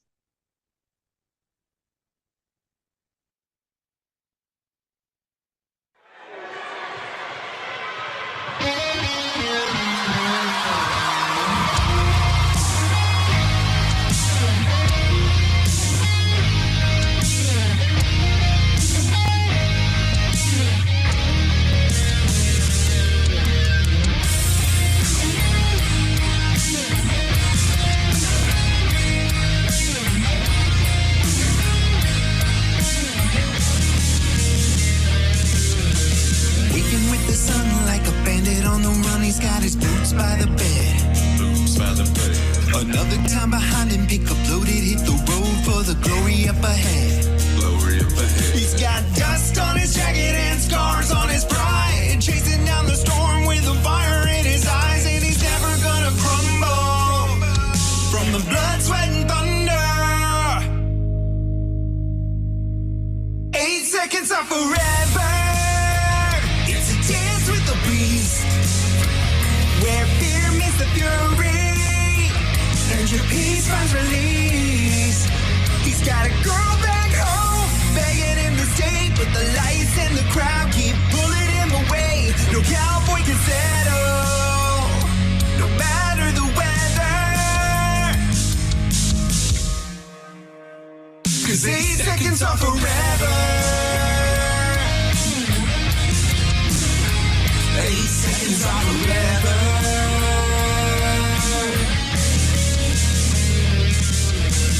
Wading through the wreckage while he's feeling all the pain, losing friends and fences, and he's broken more than rains. When the beat swings wide and the beat goes free. Oh, he ain't thinking, he ain't losing, crowd cheering, body moving, not a doubt inside his mind. He's the man he's born to be, and now he's free. 8 seconds are forever. It's a dance with the beast, where fear meets the fury, and your peace finds release. He's got a girl back home, begging him to stay, but the lights in the crowd keep pulling him away. No cowboy can settle.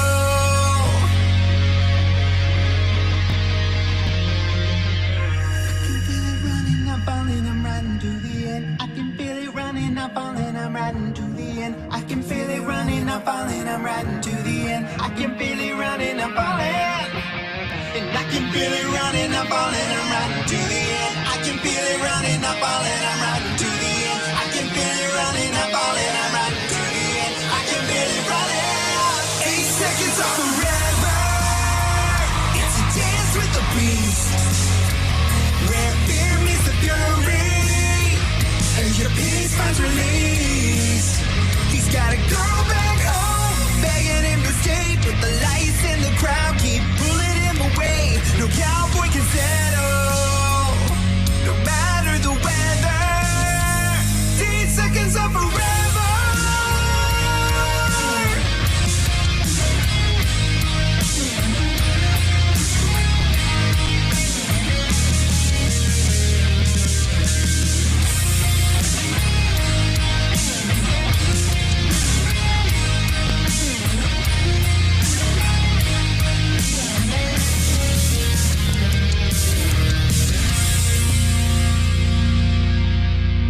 8 Seconds of Forever by Austin Haggerty and Dorian's Writing Desk.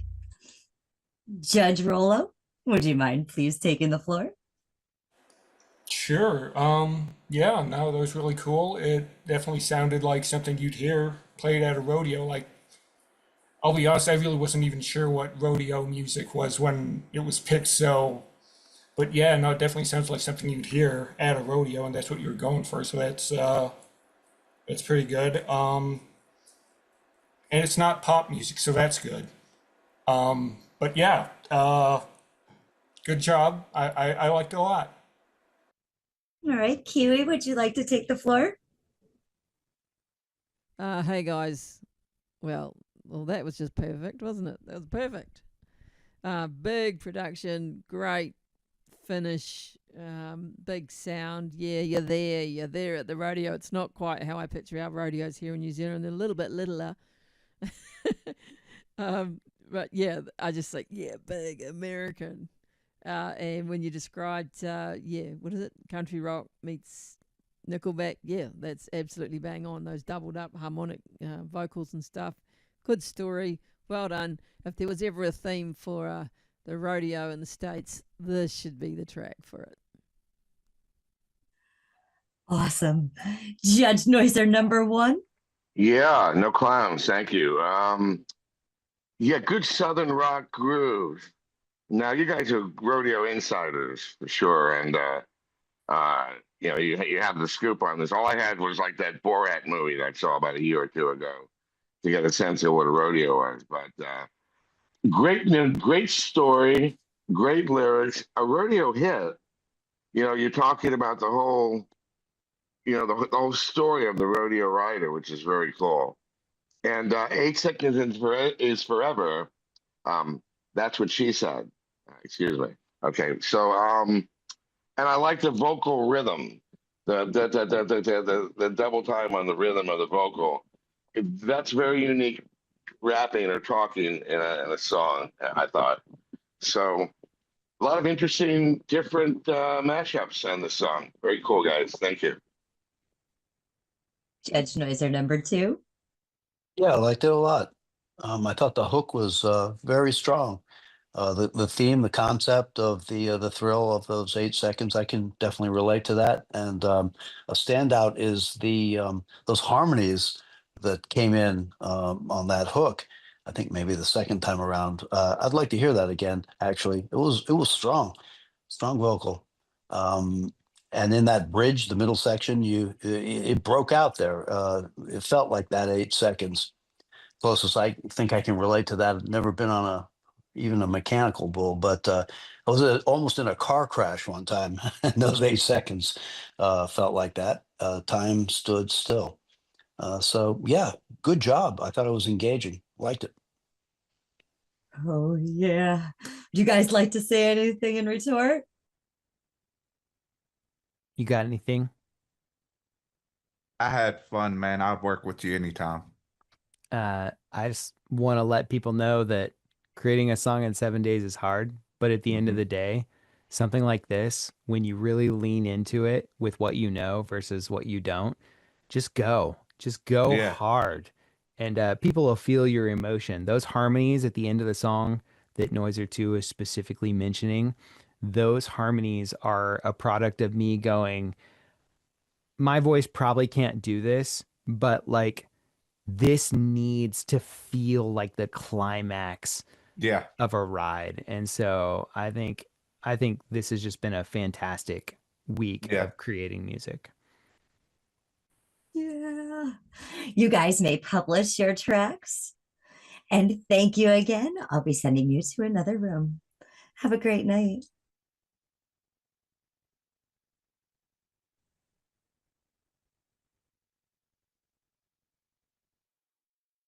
All right. This is the WAG Summer Series 2025. How you guys feeling about these tracks? It's going to be a hard one. I'm glad I'm not a judge. Yeah, we got our work cut out for us. Definitely. Talented people, like I said before, every one of them all the way through. As long as there's no clowns, it's all good. Oh, poor Jer. I'm gonna put on clown makeup next time. Oh, yeah. That's awesome. You know, the Yes. clowns first, they came for the mimes, and I didn't say anything. I thought I was being ironic, but anyway. Gotta love it. There are some great tracks in this piece. As soon as they publish them out, I will stick them in a playlist and give you guys that playlist so you guys can listen to them again and check out those lyrics. Cool. Thank you. Yeah. Yeah, a Absolutely. lot of good stuff. A lot of good stuff tonight. A lot of tough decisions, like you said. Yeah. Yeah. Yes. And I put myself in their shoes too. It's sort of like thrown in with somebody you don't really know, and you've got such a short time to work it out. Yes. You know, and get sort of that mix. Like, what are they strong at? Are they the vocalist, or you know, who's gonna set the groove? That's a lot to work out in a short time. And then I put I have to myself in your say- shoes. Go ahead. Go I'm ahead. excited to see this. Go ahead. No, and I was just gonna give Ian a hard time and say, and then I put myself in your shoes and just, you know, give him a hard time. Of course, we do this every day. This is how we communicate. It's a very sad state of affairs. I love it. Thank you Hey, guys it's great so stuff. much. Nicely done on choosing the categories and the way the teams evolved. That was some good combinations there. Absolutely.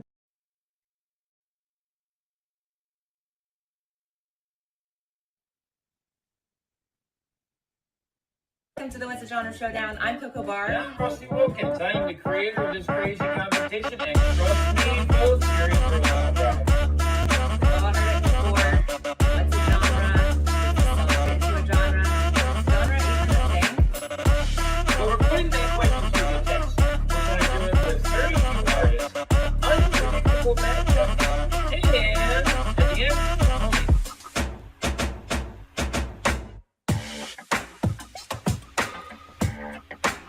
Again.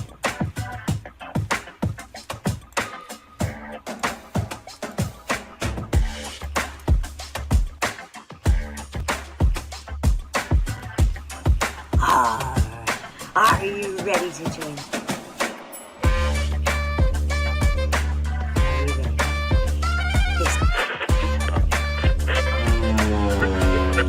4, 3, 2.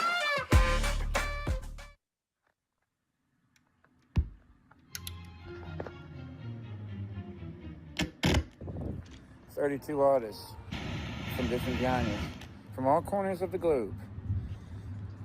We're internationally known. Do it. Don't be scared. It's just a WAG, baby." Guess what? We're full, baby. The WAG is going to go down now. It is. We have our 32 picked, chosen, and told. Welcome to the WAG.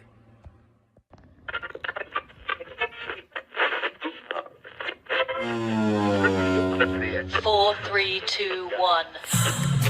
32 artists from different genres, from all corners of the globe. We're internationally known. Show up and he'll take care of the rest.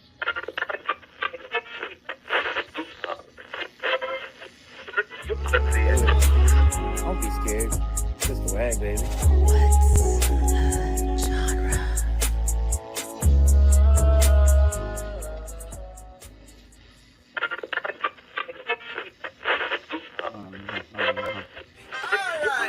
We're doing 7 for 4 participants and for the judges. We're only doing 32 waggers this time. We're cutting it man.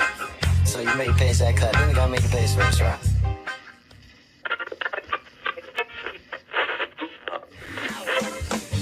Have you signed up yet? Do it. Don't be scared. Just the WAG, baby.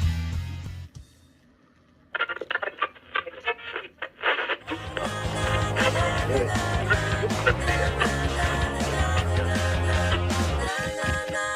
Don't be scared.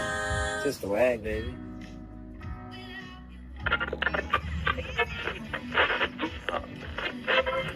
What say you do? 32 only. Sign up ASAP at What's a Genre? Genre hoedown. No. It's What's a Genre showdown. Sign up. A sign-up form for participants and for the judges. We're going to do this right this time.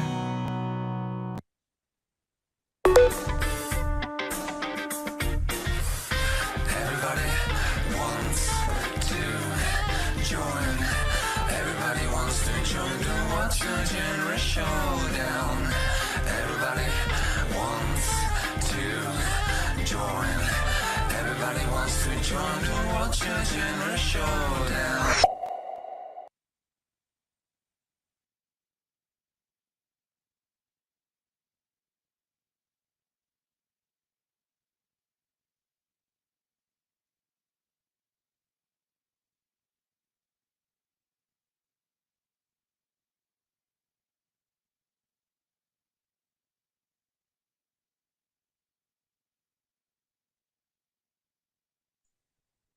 Oh yeah, we're here. This is the summer series, WAG Round 2 results. Tony, I'm super excited. This is a really, really close round. You guys wouldn't believe how close some of these were. Well, they're going to believe it because we're going to go ahead and we're going to show them their results tonight. And they're going to go ahead and get their new spins. Are you guys ready? We're going to go ahead, show you the judges, and then show you these mashups and results. Let's get down to business. Are you ready? I got a wheel and I know how to use it. All right. Well, first we're going to go over the judges and the mashups and show who's going forward. And let's do this. Yay. Okay. So we have here the judges. Yes. We have Judge Kiwi Chris. Yes. Amazing. You're going to love her. If you haven't already gone and followed, all these judges are absolutely amazing. Judge Rollo Knox as well. Yes. And, you know, those silly noisers 1 and 2, Mike and Ian. So now let's get down to it. The way that they judge the scores, they base this on creativity, originality, genre commitment, collaboration, cohesion, emotional impact, as well as technical skill. They can get a possible 25 out of 25. Let's get down to mashup 1. Let's do it.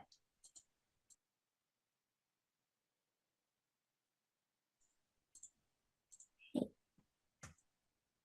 Why is it doing that? Well, let's do this. I wanted to keep you guys in suspense. Okay, so mashup 1, we had Big Facts the Truth 2 and Mayby versus Oddball 2020 and Vampire. Squared. First, let's go ahead and look at Big Facts the Truth and Mayby's. Here were some notes that the judges had given in. Whoa, it was hot. They said it was a cool backing vocal, nice dual vocal thing. Very creative, good song, interesting chords, great hooks and harmonies. This is how they judge the scores. For creativity originality, a 4.5. Genre commitment, a 4. Collaboration cohesion, 4.5. Emotional impact, 4. Technical skill, 4.5. That goes ahead and gives a grand total of 21.5 out of 25. Here's how they ranked in bonus points. They got 1 bonus point. They got 52 likes combined, 65 comments, getting 117, getting 1 bonus point. Yeah. Now let's go ahead. Let's take a look at mashup number 2. Oddball 2020 and Vampire. Squared. Squared. Thanks, Tony Sajak. Okay, we have hip hop rock, a bit more like hip hop punk, nice middle part, good tension and release with verse and chorus, great rock harmonies, and a good rap. This is how they were scored. Yeah. Creativity originality, 4.25. Genre commitment, 4.5. Collaboration cohesion, 4.25. Emotional impact, 3.75. Technical skill, a 4. Oh, yes. So their total was 20.75 out of 25. Let's see how they did for bonuses.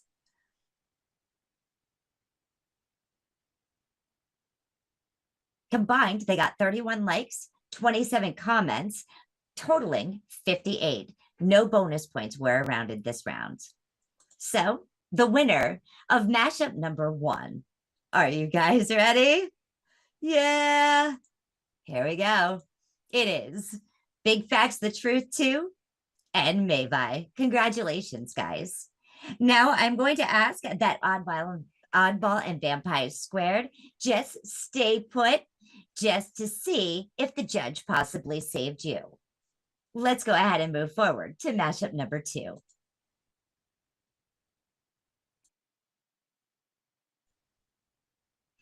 Mashup number 2, we have Rusty and Tweedledum 22 versus Archer Gunna Boy and D-Main. Yes. This, Tony, I think was the toughest of all of them. Very, very close. Yes. So, it really came down to like the minute second on this one. Let's go ahead and see first how Rusty and Tweedledum 22 scored. Let's go ahead and give you guys the notes. They said, Rusty reminds me of Jerry Lee Lewis. Creative, extremely creative and entertaining vocals and lyrics. Pro canned blues soundtrack. Oh, his hair reminds me of Jerry Lee Lewis too. Hey, that's a fact. For genre commitment, they got 4. I'm sorry. For creativity originality, they got 4. For genre commitment, they got 3.5. For collaboration cohesion, they got 4.25. For emotional impact, they got 3.5. For technical skill, they got a 4. They got a 19.25 out of 25. Let's go ahead and let's see how their bonus points turned out.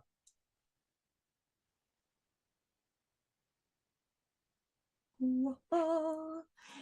Combined, they got 54 likes, 60 comments, totaling 114, giving them 1 bonus point. Rusty got a boner again. Right? Okay, let's go ahead. Let's see here. We have Archer Gunna Boy and D-Main. Let's see how their results turned out. First, let me go ahead and give you the notes. They said it was a great vocal. They came in late. Good vocals, dissonant blues jam.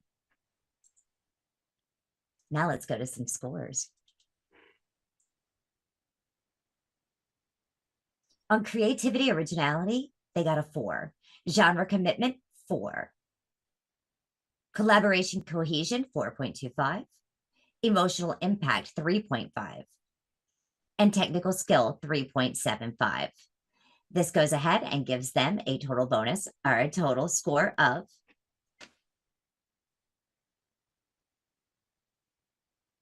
19.5 out of 25.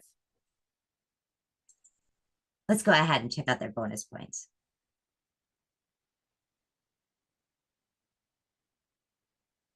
For bonus points combined, they got 31 likes, 17 comments, totaling 48, which gave them 0 bonus points. So, when you talk about tight, yes, the winner of this round is Rusty and Tweedledum 22. That boner came in handy, Russ. I'm going to ask that Archagonna boy, Andy Main, please stay put and see if you were one of the judges' saves. Thank you. Okay, we're going ahead and we're moving on to mashup number 3. This one is with Bassface versus Con Artist and Cal McTaver. First, we're going to go ahead and look at Bassface's notes and scores.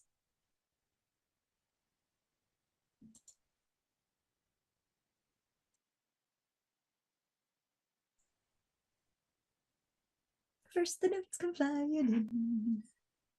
Fun, more blues than country. Good bass part, a Hendrix vibe.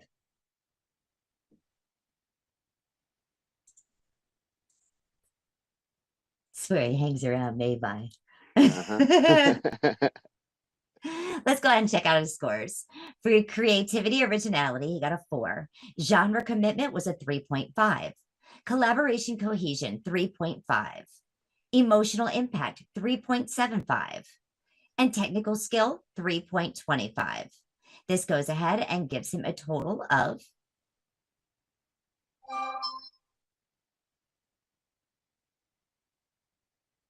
one says too patient, wait. 18 out of 25. Let's go ahead and take a look at his bonus points. I have to say, Scott, you worked your butt off. He did when some I was marketing. taking a look, yes. You got 60 likes, you got 136 comments, total of 196, giving you 2 bonus points. How awesome is that? You just moved your score up to 20.25.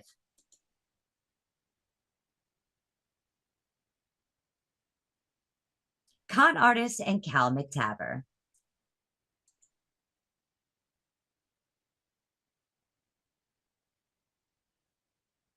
Here's the notes they come flying in on a hot summer day. Goose song. Good Goose second songs. vocal. Yes, I couldn't bear to change it, okay? Goose song or goes song. Either way, this song does go. Good second vocal, vocal levels off. Good song with solid hug. Let's go ahead now and take a look at their scores.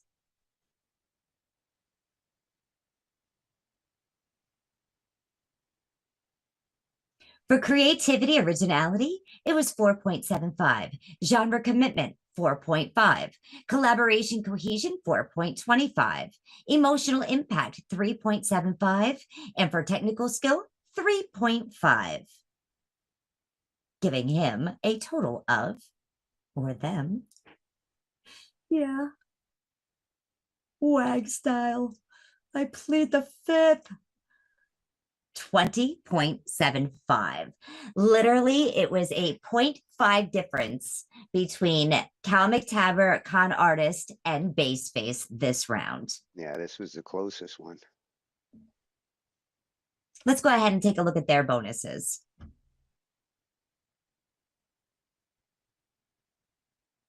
Combined, they got a total of 56 likes, 45 comments, total to 101, giving them 1 bonus point.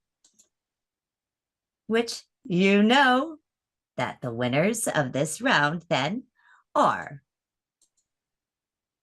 Con Artist and Cal McTaber.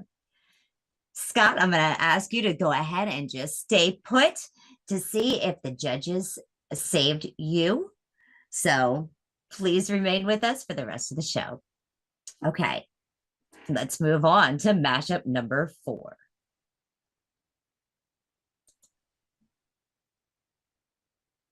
We had RJS and Jeremy Hurt versus Austin Haggerty and Dorian's Writing Desk.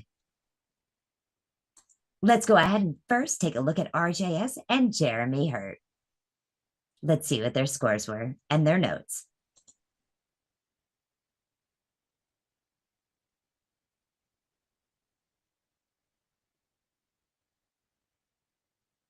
Cool vocal. Steady groove, solid guitar adds top 3 for sure. Let's go ahead now and take a look at their scores.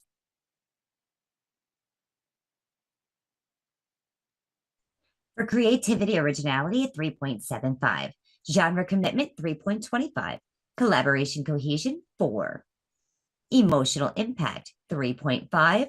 And for technical skill, 3.25. That gives them a total of, oh yes. Let's go ahead and take a look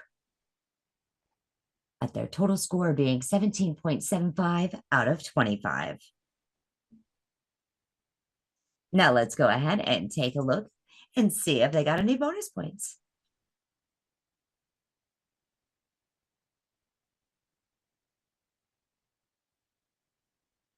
Combined, they got 14 likes, 5 comments, totaling 19. They got no bonus points on this one. Well, let's go ahead now and check out what Austin Haggerty and Dorian's Writing Desk did. And by the way, Jer, I just want to give you a shout out. You know, I so wanted to say you were clowning around, but I really, really did love the creativity and your writing for this, for your track. So I definitely wanted to give a shout out to you on that 100%. I love that he gave the clowns love for the rodeo. Agreed. Let's go ahead and let's check out Austin Haggerty and Dorian's Writing Desk. First, let's take a look at their notes.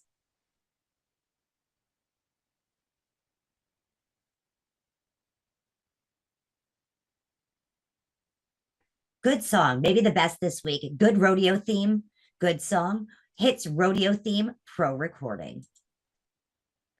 Totally agree with all of that. Let's take a look at their scores. For creativity, originality, they got a 4.75. For genre commitment, they got a 4.5. For collaboration cohesion, they got a 4.5. For emotional impact, they got a 3.75. And for technical skill, they got a 5. Massive scores there. Perfect 5. I think that's the only one in this round. Yes, I agree. They got a total of 22.5 out of 25. Oh yeah, these judges are not easy. Let's take a look, see if they got any bonus points here. They got 56 likes, 35 comments, totaling 91, giving them no bonus points this round. Let's go ahead and congratulations to the winners of this round, Austin Haggerty and Dorian's Writing Desk. Okay. So we actually have some saves too going on. Let me see, something's up. Yes, round 2 saves. I am super excited for this. This is like super fun. You know, going ahead and let me remind you that the judges each had saves. Tony also has a golden buzzer. So he has not announced his save as of yet. But I will tell you that this is coming. So these are the artists that are saved from round 2. And we're going to begin in round 3. Are you ready? Yeah. Well, it's a good Okay. thing it's a good thing they use their saves now, because Absolutely. So these are the artists that are saved and moving on to round 3. Oddball 2020, Jeremy Hurt, D Main, and Scott Bass. So Tony, are you going to use your golden buzzer at this time? yes, I have to use it. I wanted to keep Super Maha in here. I really want to see what he does in round 3. Oh yeah. Well, now I guess it's time to start round 3 because we've just given the round 2 results. Now, let me go ahead and just see here. All right. Are you ready for round 3, Tone? Oh, this one is going to be interesting. All right. Well, let's see if I can explain it a little bit to everyone. Here we go. Gonna be like a wrestling match. Well, this is round 3, and round 3 is beginning right now. And I hope you're ready because the rules to the WAG is in every round, there is a twist. So here's round 3's twist. This is the death round. Will the genre be in your wheelhouse, or will your house go down with a broken wheel? Well, it's every musician for themselves. Only 4 shall move forward to round 4. No, that's why they call it round 4, huh? The rest of you, please stay in the band and await to see who will be returning for round 5 for a super summer WAG twist.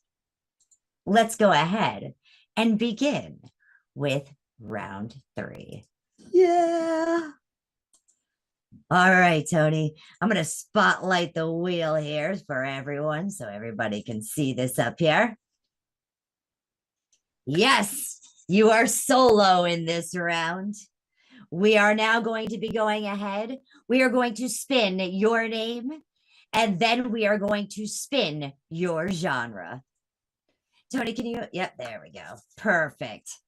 All right. If you guys want to speak during this time when your name gets called and make any kind of comments on the genre that you have been given, you are able to do that as well. So speak freely as well as we spin this wheel.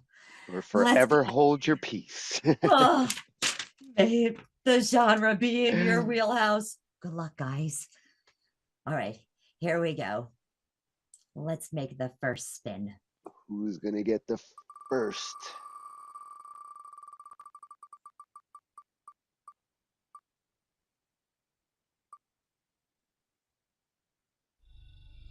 Oh, Austin, he got the first spin.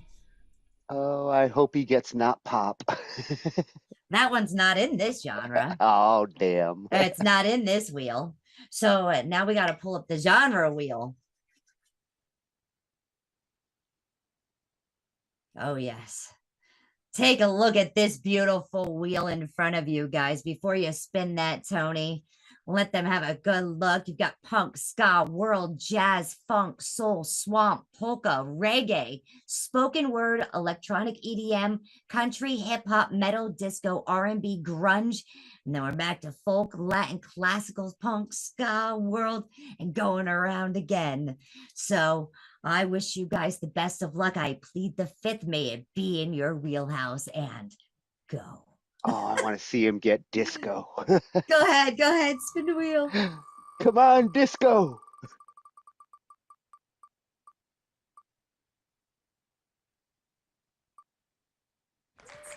Swamp.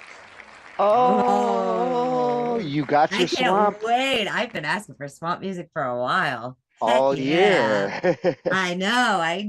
Oh, this is exciting. Okay. Austin Haggerty has been given swamp. Oh, Okay. Getting into the swamp. Yes. All right, let's go ahead. We'll have to adjust this one. So we take Austin off of this wheel for a minute. Yeah. Oh, okay, good. Yeah, he's off here. Okay, let's go. Let's spin. Who gets next?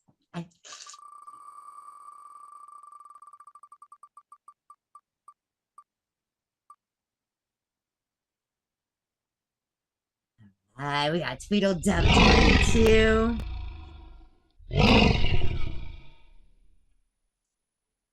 All right, and what genre does Tweedle get?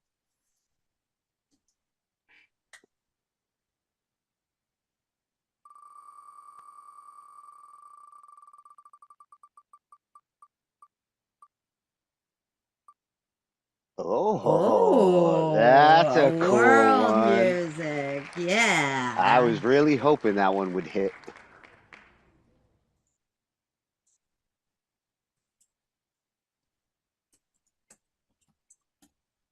Tweedle got lucky there. I would love Yeah, to he get that did. one. Yeah, he did. All right, who's next?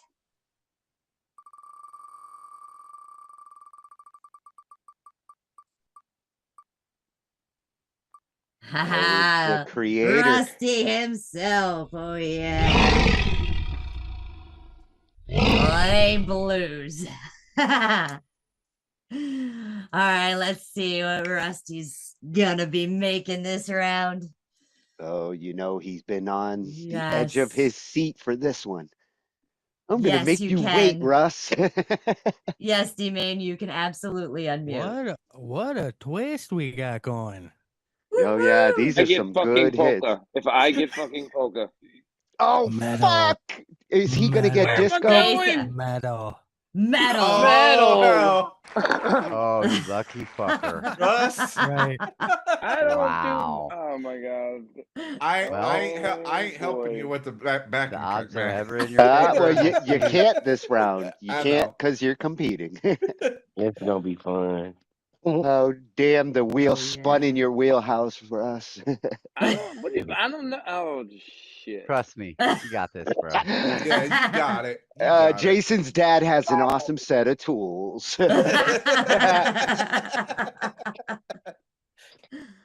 All right, let's see who's next. Oh man. I better not get polka. I'm serious. No, I this want can be- somebody to get polka. It's gonna be Scott Bass. Scott's getting polka. Yeah. And Scott Bass. Got another polka. Yes. All right, Scott, if you get polka, it's not my fault. They're the ones who Yeah, instigated that's all it. them. They're wishing it on you. I plead the We'll fifth. call him the polka consultant and help you out. Phone a friend. I actually know a couple. Come on, Make give sure me my you eat spoken some word. some sauerkraut and Polish sausage and dumplings for a pre-workout.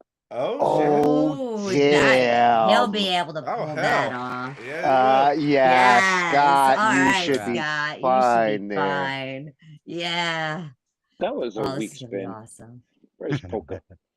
It was right there. That was a weak spin. All right, let's see who's next. Come on, come on, come on. Please land on me. I know. I just want to get it out of the way, dude. I'm too nervous. We got Calvin Tabber. Let's go. Polka. Yeah. He's gonna be the one to get it. And, And you know what? Cal is probably one of the only ones that could probably pull off polka. Cal is amazing. I bet you he moonlights as a polka player.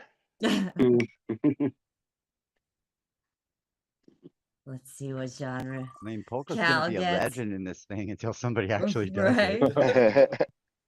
Oh my god! stay! I almost spoke too soon. Cal's got Oh. So Wow. clever. I know what's going on here. He's gonna kill Casting the that. thing, No, getting I already it. know what's going on. Yeah. That polka's picking on me. I know it is. Oh, coming you're to you. you're gonna will it. You're gonna will it.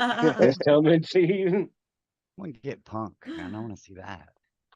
Oh man. Oh, Jason Polka could punk. also be our punk consultant. Up here I come. Oh, Nope. boy. It's D-Main. D-Main. Spoken word. Spoken word. Here we come. Hey, yeah, kill Y'all, it. here it is. Hey, I want to try Fucking something. I buckle hope I up. get it. 'cause they got I'm something gonna knock for it it. out the park. I don't care. I got bones to Oh, pick. he's willing it. EDM. Is it in your wheelhouse? Come on, please. Oh I can work my. with it. Oh, classical. My favorite. I can work Yeah, with it. you got it. You got that, man. I know you got Walk that. it like that, okay. Oh, I can point you towards some good resources there. Classic. You're gonna kill that, dude. Classical metal? finally hit. Is it Well, classical metal?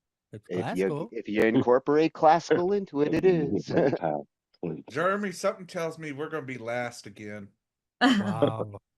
And you're both getting polka. Oh, here I go. Oh, here he comes. Oh, Big let's see how facts of lucky he gets. truth. He's been lucky. Let's see how lucky he Very gets. lucky. Never fails. Yes. Oh Come on, man, big these facts. last Hey, two Jeremy. rounds, but this Y'all one thought ain't you gonna could get rid of me. Not that easy. Not that easy. I'm like a cockroach. Come on, let's go, let's go, R&B, Will. reggae. Grunge. No, it's Hey, gonna land on reggae would hip be a hop. great Yes. one. It's gonna land Wow, on you hip hop. lucky Is in your Are you motherfucker. kidding? The luckiest son of a bitch I'd ever seen. Luckiest. Wow. 3 Oh, rounds in a you. row. Some This guys Bruh. have freaking all Will's the been in luck. my. Ain't Hey, no look. fucking He way. is out nilling Is he Nilla running the now. He is wheels? out What's going nilling on? Is he Nilla. spinning that? I swear to God, I Oh ain't my got lord. nothing, but I'm calling my side. I'm getting them. You got some good karma going, bro. I don't know You what it definitely is. Maybe do. it's me. Hey, maybe this is the luck round for me. Yeah, everybody has one.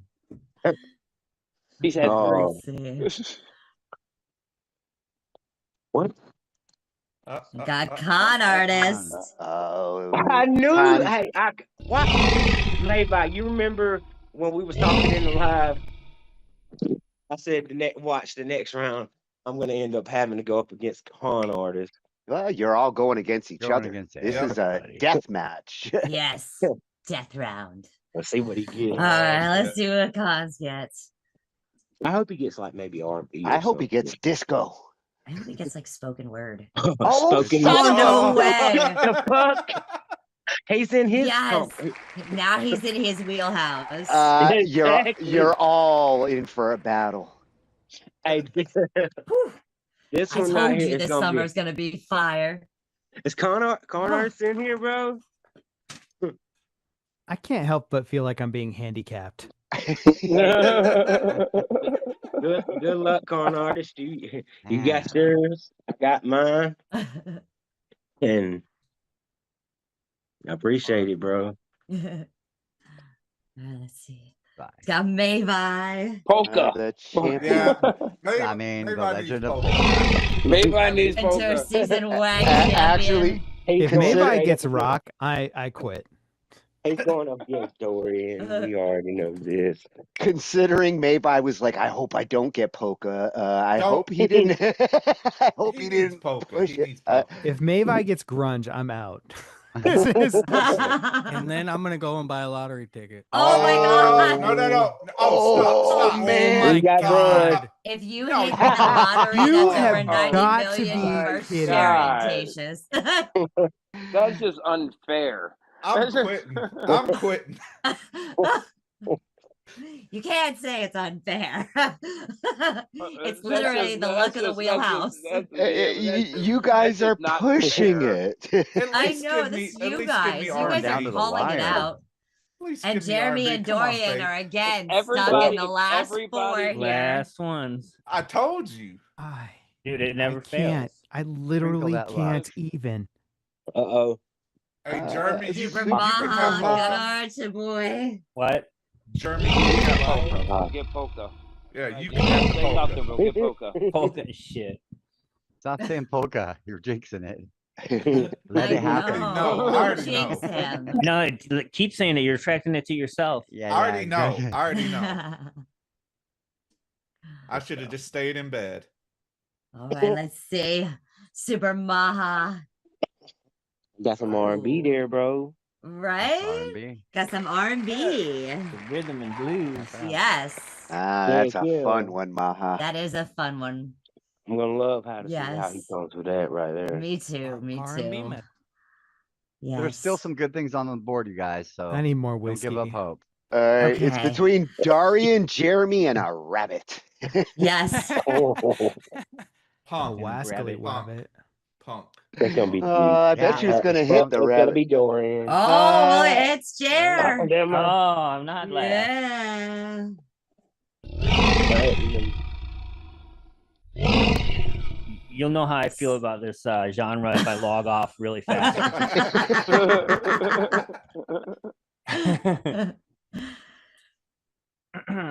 You'll just hear I'll scream and then log off. I'd like to see Jeremy get Latin. Come on. My God. Oh my God. Reggae. You can definitely do this one, Jer. I got Yeah, some Bob you could do Marley. reggae. I know you do. Yes.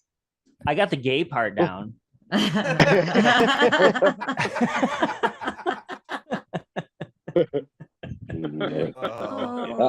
Just kidding. All right. Will Darian be the last to spin again? Probably. Flip a coin. It's 50-50. Oh Lord. Oh, It's going to the man. White Rabbit. Yeah. Oddball 2020. I'm telling you, I'm getting picked on. Well, we're not picking on you. No, wheel- that wheel is. the that wheel wheel hates is. you. Yes, it Hey, does. guess what? Hey, he's All gonna right. get. He's gonna get poker. Let's see what Oddball gets. I'm not even saying Still it some anymore. good I want to stuff see on it so there. bad. Oh, What's that? Ska got picked. Ska? All right. Yeah, Oddball got some ska. My What silence. is My that? silence is my excitement. All right, Scappity bap Dorian. bap boo ba doop doop deep. Are we still spinning it? He can have a lot of fun with that. Dorian's gonna get EDM, electric EDM. Oh yes, Dorian still has to get spun. What you say? Yes, you still have to spin Dorian. Watch, it's And gonna watch go it on the. not- It's gonna it's go on the black. line. It's gonna go right on the line. It's like, well, outlook not so good. Oh, come on, please. All right, let's see what genre you Pulling get, for ya. Dorian. Come on, Oh, come on, punk. get it, get it, get it, get it, get it, get it, get it, yeah. Are you Oh, fucking kidding me? Right in the middle. Funk? It's funk. Oh no, Oh, it's polka. It is You polka. did it, you son of a bitch! You did it. You guys jinxed him. I plead the He fifth. jinxed himself. Legend is over. Did that to himself. Congratulations. Well, this is where Congratulations the to everyone. challenge. This is where the challenge of the This WAG should be really fun kicks for everybody. Yeah. Definitely. Your silence speaks volumes. But He's bugged out. What are you He's not talking just being about? quiet. He muted He's himself gone, bro. He's like, see ya. I'm kidding. I'm kidding. because he's back there swearing and throwing. He's actually shit. like already started on his track, you guys. So beware. Yeah, right, He's right. like pulling up blackberries. Oh, and Rolo said somebody better get polka. Well, guess We what did it, happened? Rolo. We did it. Taking the Yes, and he accordion out of the is super, closet. super happy. He's giving the yes over there on the YouTube. I think it's gonna So be fun. No, Wow. yes. This I'm wheel definitely spun in many directions. I ain't gonna be I'm able to crying. share my song with nobody I'm though. crying. right? You Can't- know? Stuck. You be like, This is- "Fuck, you can't listen to my shit now." Hey, you Nobody know can what? You hear know what? nothing. You know what? If Rammstein can pull off polka in a metal song, I can pull off polka. You go, boy. I Got know this. you can. You got this. I wanted polka, but I didn't want polka. I wanted you to get Yeah. polka. And you know what? Fuck it. I will bring some metal into polka. Fuck that shit. Do it. It'll still be Aw, there polka. we It will still go. be polka. It That's will gonna be still a hell of a polka. sound. That's gonna be a hell of a sound. Well, and because this is a solo round, this gives you all an opportunity to kind of show off some of your wheelhouse with these genres that you got picked. So you know, I think the judges will look at both, like what your natural skills are with what you do with these genres you've been given. Yeah, Yeah, let's give the guy that plays everything on a keyboard and uses auto tune the most realistic, sitting on a back porch banjo, dobro strumming. Hey, what was I You know, telling you? Bring out the more bring out that imperfections raw. natural. There you I'm go. gonna Yes, bring out the get auto raw. tune, and they're gonna not know we've had. Hey, swamp you could do with just a jug if you're Auto really tune, creative. fucking auto tune alligator. Yeah. But hey, look, he made me sound amazing. I'm appreciative of that. I need to go get a whole bunch of weed to get into this role. Well, That's hopefully. for sure. Give it to Later, the judges. get some Well, later hosens on and freaking get some suspenders on and a fucking cap. I'll get my beer steins out and fuck that Get a shit. little monkey with a grind box. Forget the kilt. I'm about to piss my Yeah, neighbors off singing metal. Don't worry. I'm not. All right. Well, at this time, let's go ahead. Jason, I'm going to have you come in. Okie doke. Our metal I'm consultant. disabled, so Enable I'm yourself. not That disabled. should fix you. Yeah, there we go. Hello. Sorry, I had to turn you off for a minute. I'm going to go ahead and I'm going to give you the floor here. I'm going to let you go ahead and tell a little bit about yourself, a little bit of things that you have found about music and doing music in your time, things you may have Sure. seen, do's, don'ts, maybe what to look for in contracts, things of that sort. If the guys have any questions, you are in charge. I'm Jason. I'm a singer-songwriter. I'm a metal vocalist. I've been singing since I was a little kid, and I have a lot of projects going on at any given time. I'm good friends with everybody in here, I think. So I don't need to. Anyways, yeah, I'm here to help you guys out with anything you need as far as the music goes. It doesn't have to be metal involved. Anything. You can ask me anything, and I'll pretty much tell you my honest opinion of it or what I think of it. And as far as like you want to get your music out there, like one of the best things you can do is meet people in real life and go to clubs, go to places, bars even, go to places where you can actually meet people in real life and jam with them in real life. There's nothing a record label likes better than a real band that actually is doing shows already, because the ultimate goal of a record label is to get you on the road so that they can make money promoting what you're doing. So yeah, that's basically it. Do you guys have any questions? Yeah, if you guys have any Jason? questions or anything else you want to talk about. You want to write my polka song?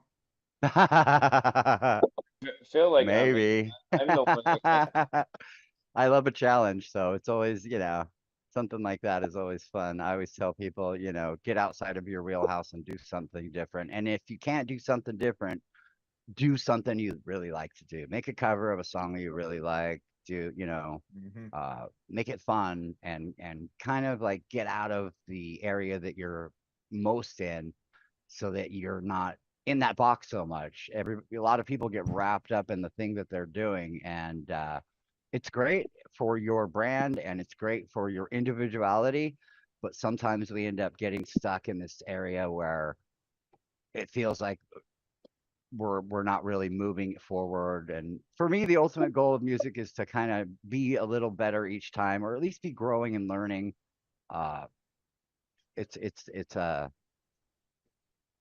It's hard when there's you're a single voice and thousands of musicians, and you hear people that you like and you want to you want to be like your favorite artist and stuff. But the better thing to do is to trust your instincts and be yourself. Always be yourself. I have a Vocals, question. yeah. Sure. Do you have a ritual warm up or anything that you do for vocals before you sing? A little bit. I used to really get wrapped up in it, but I think the thing now is I just kind of stay relaxed at all times, and so I'm always ready to go. And one of the most important things as a singer, you never want to exert yourself.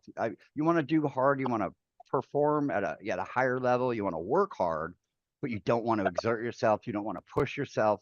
You don't want to lose any time because you were, putting so much into the song that you were pushing your throat or pushing your voice. You got to always think about maintaining the thing that you have. It's like your guitar. You don't want to just throw it down on the ground, when you're done with it. So you don't want to abuse your voice either. There are exercises that you can do. It's kind of a little different for everybody, but the most important things to remember: don't exert yourself, stay hydrated, and breathe. Singing involves a lot of breathing, and so if you have good rhythm with your breath, if you're good with holding your breath, or not necessarily holding your breath, but if you just have a good breathing technique, it can set the foundation for the rest of the things that you do. So no sacrificing babies to Cthulhu, Jeremy. Fine. Yeah, at one He's time like, that I might need have a worked, but ritual. Damn. you got to think, you got to remember, like, even though something might sound like it's crazy or over the top, everything that we hear in music is very controlled. And so when you hear bands like Slayer or Sepultura, you're thinking, these guys are just nuts. They're just yelling and it's like so over the top, but they've consistently maintained that level of performance throughout their careers because it is very controlled. It is not, just jumping on the mic and just, screaming your guts out. It's very reserved. The big point is it's an illusion to make it seem like it's that thing, but it's actually, doing something that they do every day of the week. You know what I mean? And they can repeat it anytime on demand.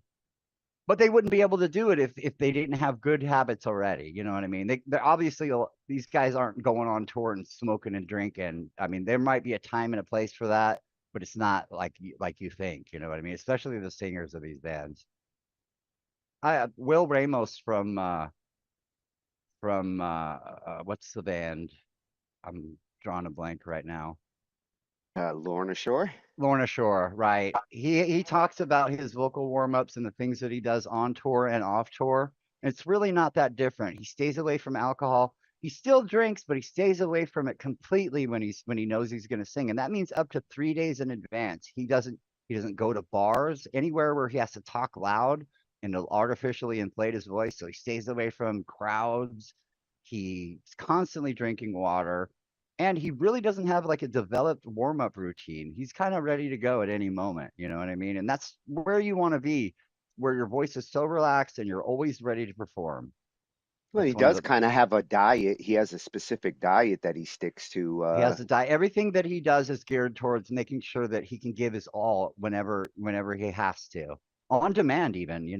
I've seen him do some interviews where, he's definitely not in a singing situation and he'll just rip, and it's like, yeah, that's what the pros do. They are ready to go at any moment, and they don't want to jeopardize that money or their reputation or the song itself by taking chances. So it's all very controlled. Just think about that. And you can really, like, just because something is controlled doesn't mean that it's not focused like a laser, and a laser does damage. You know what I mean? So think about it like in terms of that. If you're, if you really want to take your voice seriously, then you will stop doing the bad habits that you do, which is, a lot of people I hear, the main bad habit that they have is they want to give it their all on every song they do. And that's great. That's a great attitude to have. But a lot of times you're doing yourself a disservice by not using what you have already. You don't need to kill yourself for your art, really. Yeah. So yeah. As you say that, I hit a vape, and I'm like, well, And it's like I said, it's an illusion. We make it sound like it's something very complex, but if you really understood what was going on in some of these, like especially in the extreme genres, you would go, "Oh my God, they make it look so easy." They make it look easy, but you know what I mean? Anyways. So any other questions? Oh yeah, I definitely have one. And I'm actually very curious to know. Given that you've been like a metal fan from what I understand most of your life, Yeah. And I have seen your show Metal Mondays on Twitch. Thank you. I was I was actually really curious into what you're seeing because I noticed that you check out music that is like newly released in the genre. And Right. given the fact that you've seen the actual shift in creativity and end result in like rock and metal genres, I just was Mhm. wondering, I was wondering like how much room do you think the genre has left to grow? And I was Oh, just wondering like where do you think you see it maybe good going from question, here? dude. Excellent question. He asked, what is my opinion of metal in general, and where do I see it going in the future? Is there room for it in the future, or is metal dead? Well, no, metal is not dead. There are always new genres coming out and variations of the genres, and I think it's always going to be a thing. If there's something that people want, and there's someone that has the creativity to bring it to life, then people are going to like it, no matter what. I do see certain genres falling off, like deathcore. I see other genres that used to be big rising up again, like metalcore, uh, Mm-hmm. especially metalcore. Right now, in the metal scene, it's what you would think of as like pop metal, but it's more with an edge. So it's very heavy, but it also has extremely like poppy vocals, like a very hooky sound. And that is like, I think that's going to become really popular if it isn't already right now. And I see bands like Black Veil Brides coming back and doing. Blackpink Mm-hmm. is a good example. I wouldn't necessarily say that. That's more like K-pop with metal. It's But still pop metal. I don't really see any change in that category myself. That's always just as popular as it has been, and in certain parts of the world, it's always going to be popular because the fans adore it so much. There's such a need for it. But worldwide, I mean, I think I can see maybe another genre of death metal coming out, something that's a variation of what's going on right now. And I can't predict what it could be because we've seen I've seen a million different genres of metal. We got pirate metal now. We got like Viking metal, genres that I never thought that I would see. They would actually become their own genre because it's like you can only sing about pirates so much, guys. But no, there's 100 bands out there that are doing pirate metal, and it's like it may not be my thing, but I'm for it because if there's a scene for it, that means the fans are going to support it. So I see a falling off in deathcore, and I don't see it as like it's not a fan problem. It's a problem with the bands. It's kind of I'm going to relate it to something that I saw in the '80s with hair metal and with the Hollywood scene. There was a lot of really heavy bands that were coming out, really good bands that weren't even hair metal adjacent, and then all of a sudden, like overnight, the scene was saturated with like hair metal bands, and it wasn't that the fans were really wanting it. It was that there was a lot of bands that were like willing to like lower their standards or not work as hard as the other guys. And so it kind of signaled the end of that era where, that was the last hurrah for anything like that. And it kind of suffocated a lot of the metal that was coming out, gave rise to the grunge scene in Seattle. This is always going to happen when a scene gets flooded like that. And I see deathcore doing that already. And I wouldn't be surprised if it shifts to something completely different. And I'll tell you the reason why that I think that deathcore is saturated, because it's not that the music is bad. The music has a very good sound. It's well defined. It's the singers all want to sound like the same person. They really want to sound like Will Ramos or a lot of the other singers, because it's the status quo for all the bands. They all do gutturals, they all do highs, and it's a thing. But if you break it down and you start listening to the bands, they're all very derivative of each other. And I think it's really going to be hard for them to get out of that box that they're in without, Coming up with something new. yeah, without Yeah. looking somewhere else. And I don't see anything wrong with that. I do see it happening, but it might become a smaller thing. And there's nothing wrong with that either. I think that, scenes are defined by their fans. And so if there's a lot of fans that like it, I was talking to Dorian the other night. He was telling me that there wasn't a hardcore scene in his city, and I was like, that may be so, but there's probably there is a town somewhere near you where there's like an underground hardcore scene. It's like one of the most common things in music is these punk and hardcore scenes pop up out of nowhere because it doesn't take a lot and it focuses on the music, and the fans get behind it a lot because they get to meet a lot of people in these genres are very no ego, low ego. And so you get to party with the people that you watch. You get to hang out with the guys on the stage, and a lot of fans, a lot of people in general relate with that. They like to know that musicians are people too. There's a time and a place for superstars. We're never going to meet Taylor Swift, but you might meet Joe Blow that, sings for this hardcore band, and, you might be talking to him and he might write a song about some things you're talking about, and he might even bring it up later, and whoa, that's a cool thing. So yeah, so deathcore, meh. They need to pull themselves up by the bootstraps and do something good, because they are definitely a good genre. It just they need to do something with it, and so also support your local music scene. If you like something, especially in the metal, metal adjacent stuff, these bands, they really live by you paying attention to them, listening to them, buying their merch and stuff like that. It means the world to them, and a lot of Your them are just like you and patronage. me. Your Yeah. your patronage. So again, it doesn't matter what it is. If you see something you like, support it. Be vocal about it. Tell your friends. You know, Even if they don't like it, share your stuff with people. You never know. You might make a fan somewhere. Good question. More of these hardcore metalheads should join the WAG. They'll come I up with the know. next I think form. so.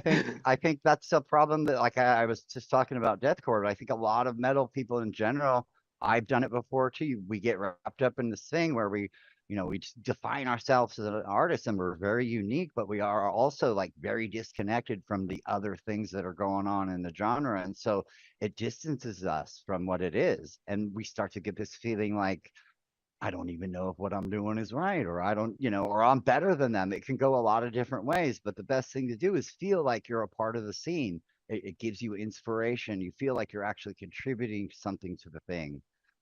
So I think that's super important. There's also a stigmatism that if it's got clean vocals in it, it's not metal. There's That is also that has never been a true thing. Like I know, but yeah. that's what a lot of people are saying today. Yeah, I just think that the people that say blanket statements like that are also in a box, because they fail to remember, like, the roots of metal come from bands like Deep Purple and Black Sabbath that were like the most fantastic singers in the world. These guys were singing, they weren't screaming, yelling, they weren't doing fart noises with their mouths. And Mavi brought up new metal. Even, as much as I disliked a lot of the new metal bands, I thought it was cool that metal was receiving like a new injection of fans, and they were doing something so different. It's like rap and metal and all these different things. Man, as much as I didn't like it, I was still on board for it. And I actually went to a bunch of like new metal shows. Don't biscuit me, bro. New metal kept metal alive during that time period, because during that period you had a lot of pop, you had a lot of rap, and country dominating. New metal there are some genres that I just don't. That's what I laugh when I hear people say, like, especially famous artists like Marilyn Manson going like, metal is dead, rock is dead. It's just a sensationalist thing to say, because you really can't kill a good genre no matter what. Like, it'll always come back around, and just because it's not in favor right now doesn't mean that there's not a scene somewhere or there's not people that are loving it. So I don't think that's true. I think that if new metal wouldn't have come around, another genre would have come around similar to that. Yeah, I mean, it's just the way of the world. It's always the way.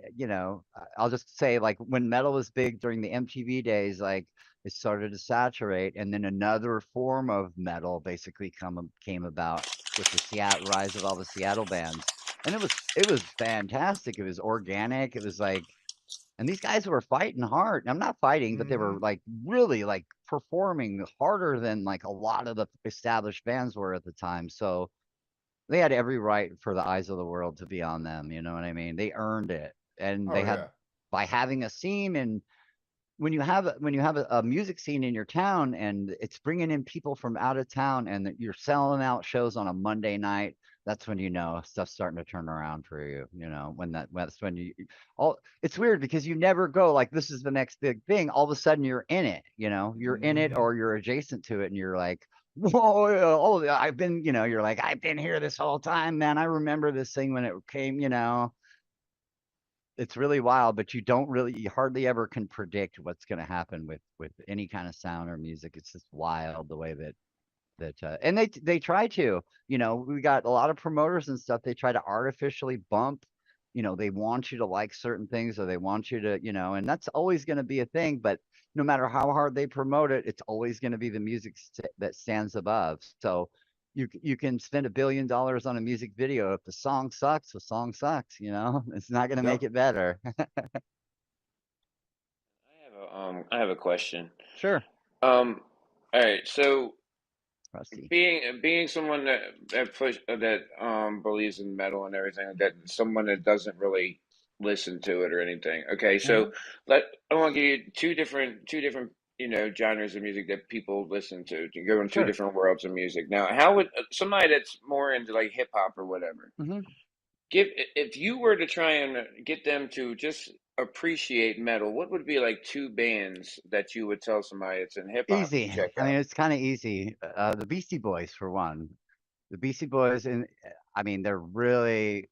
I mean, no one can dispute that they were really like kind of a new thing. Bunch of white Jewish guys doing like rap over like rock and metal, and they were really good. And they kind of embodied a lot of the things that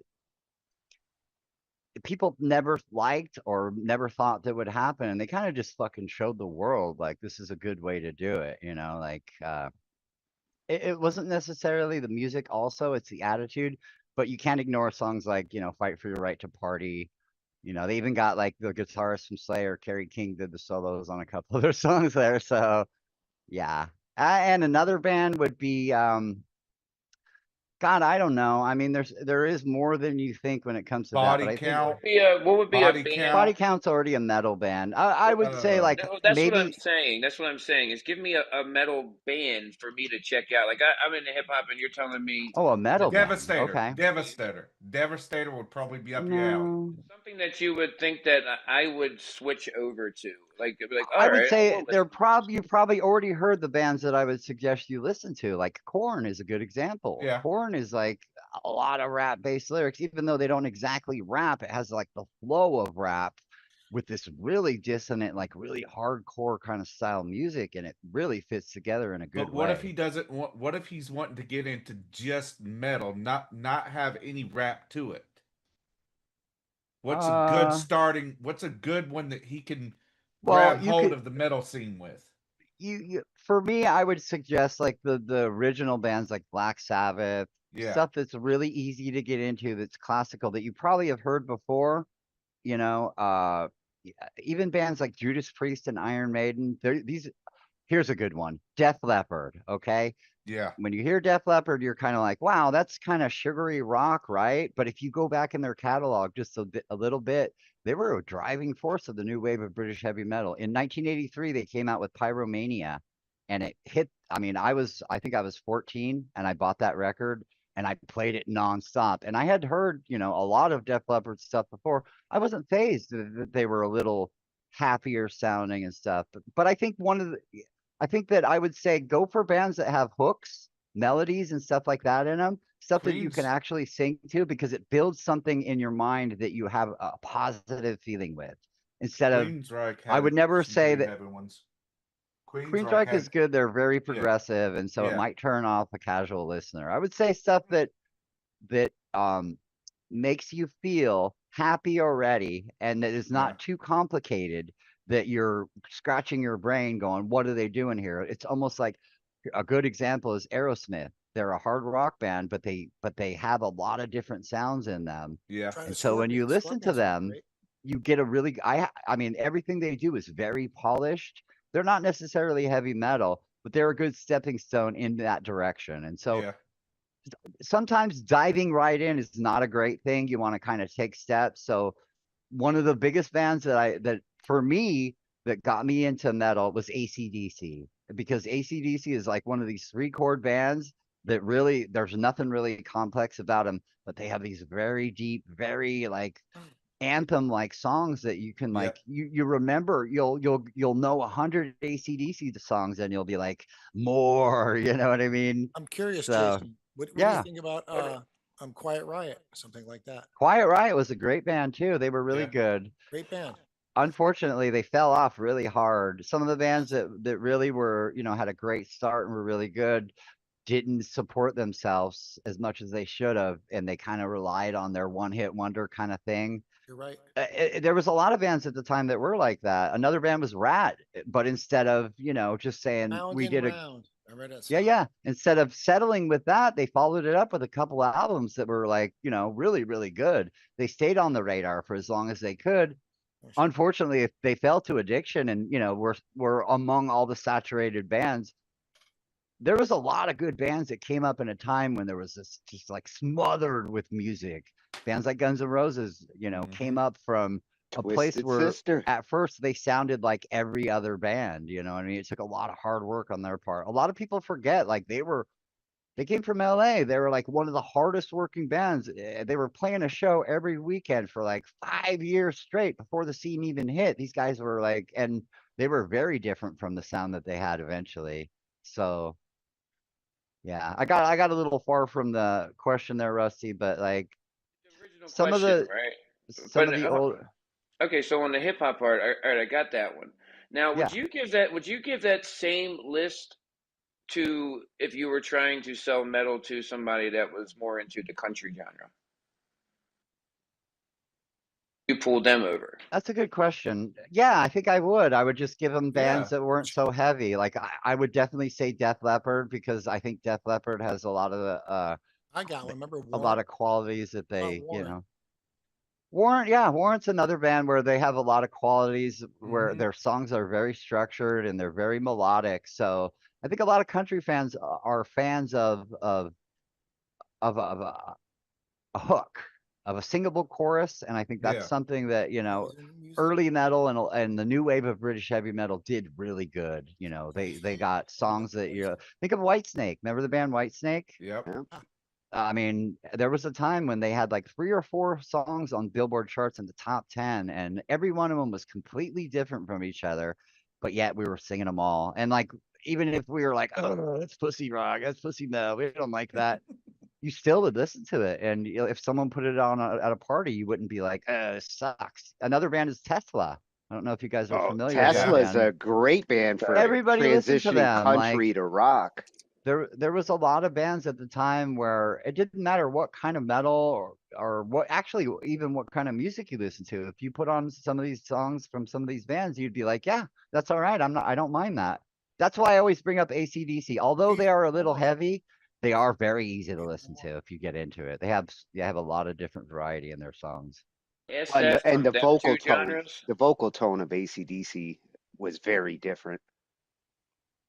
Yeah, From definitely. them two genres because people that are more into hip hop and more into or the other side more into country, when you say Right. metal, first thing that pops in their heads is like Slipknot, Lamb screaming, of like some God, Slayer, yeah. stuff. You know what I mean? Yeah, So that's why to adjust them over to get to that level of metal, if this would be your list that you would yeah, give. and I would even go a little further back, and I would say bands like Creedence Clearwater Revival and like Leonard Skinner would actually make a country fan cross over into rock, How and about then it'd be no Kansas. problem. Kansas. Billy Squiler, remember him?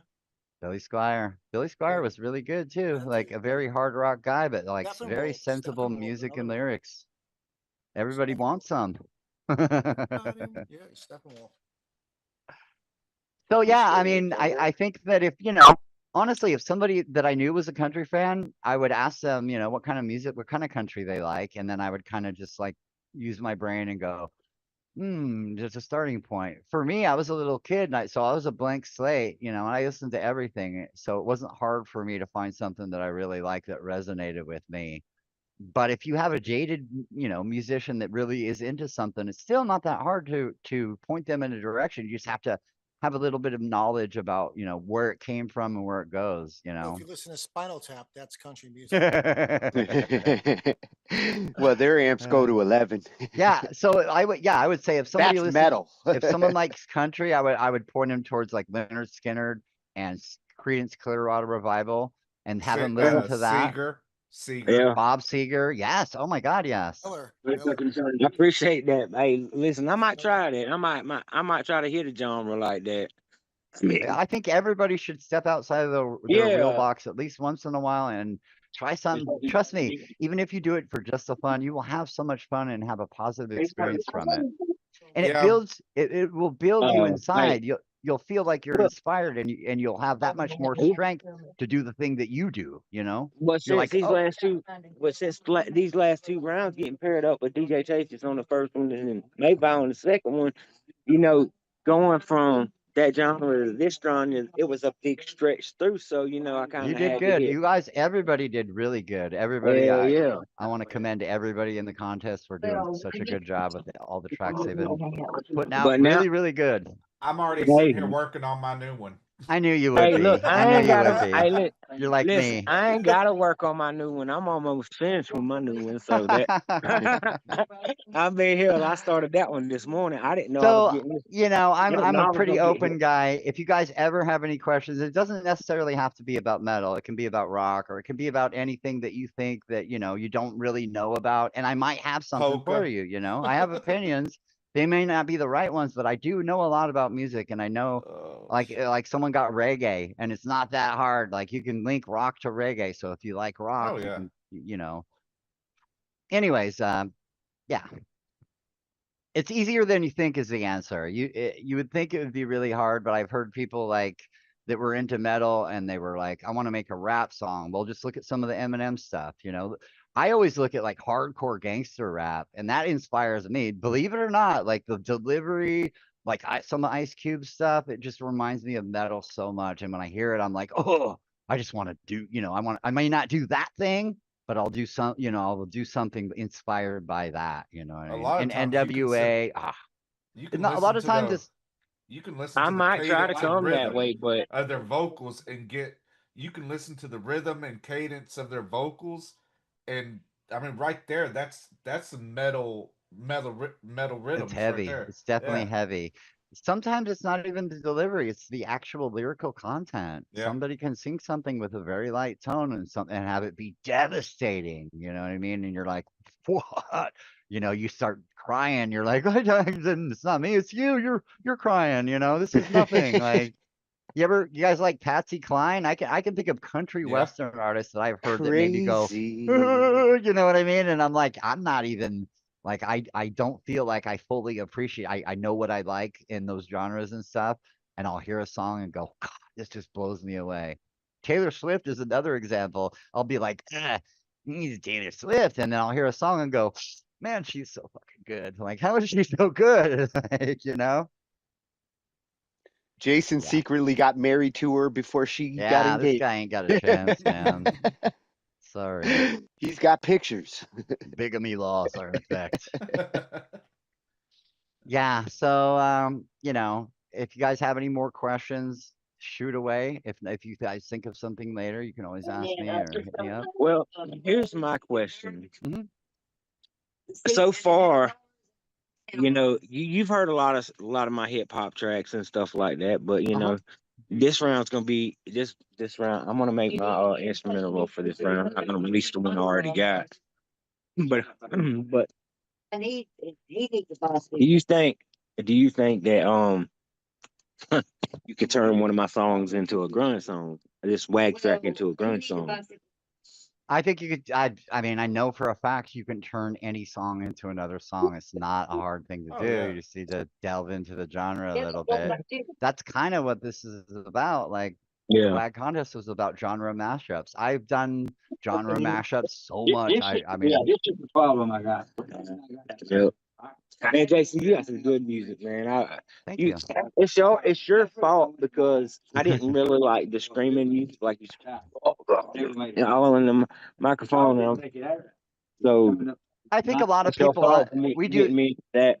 Yeah, you're welcome, man. I think that we all do it. We all have you know, a stereotype that we think about a certain thing, and then once we kind of listen to it, we're like, well, first we start by going, well, everything else is that, but this one song I like is not like that. And it kind of opens the door to you going, well, it's not what I thought, you know. I thought it was Yeah. like, you know, I thought it was pussy music or whatever. And you're actually like, you know what I mean? You're listening to it and you're like, this is really good, you know, you're listening, you get into it. So the best thing an artist can do is get you to like their music, you know what I mean? Especially as somebody that's coming in with a blank slate. If you know, It's like this. You go to a show and the band's open for your favorite band.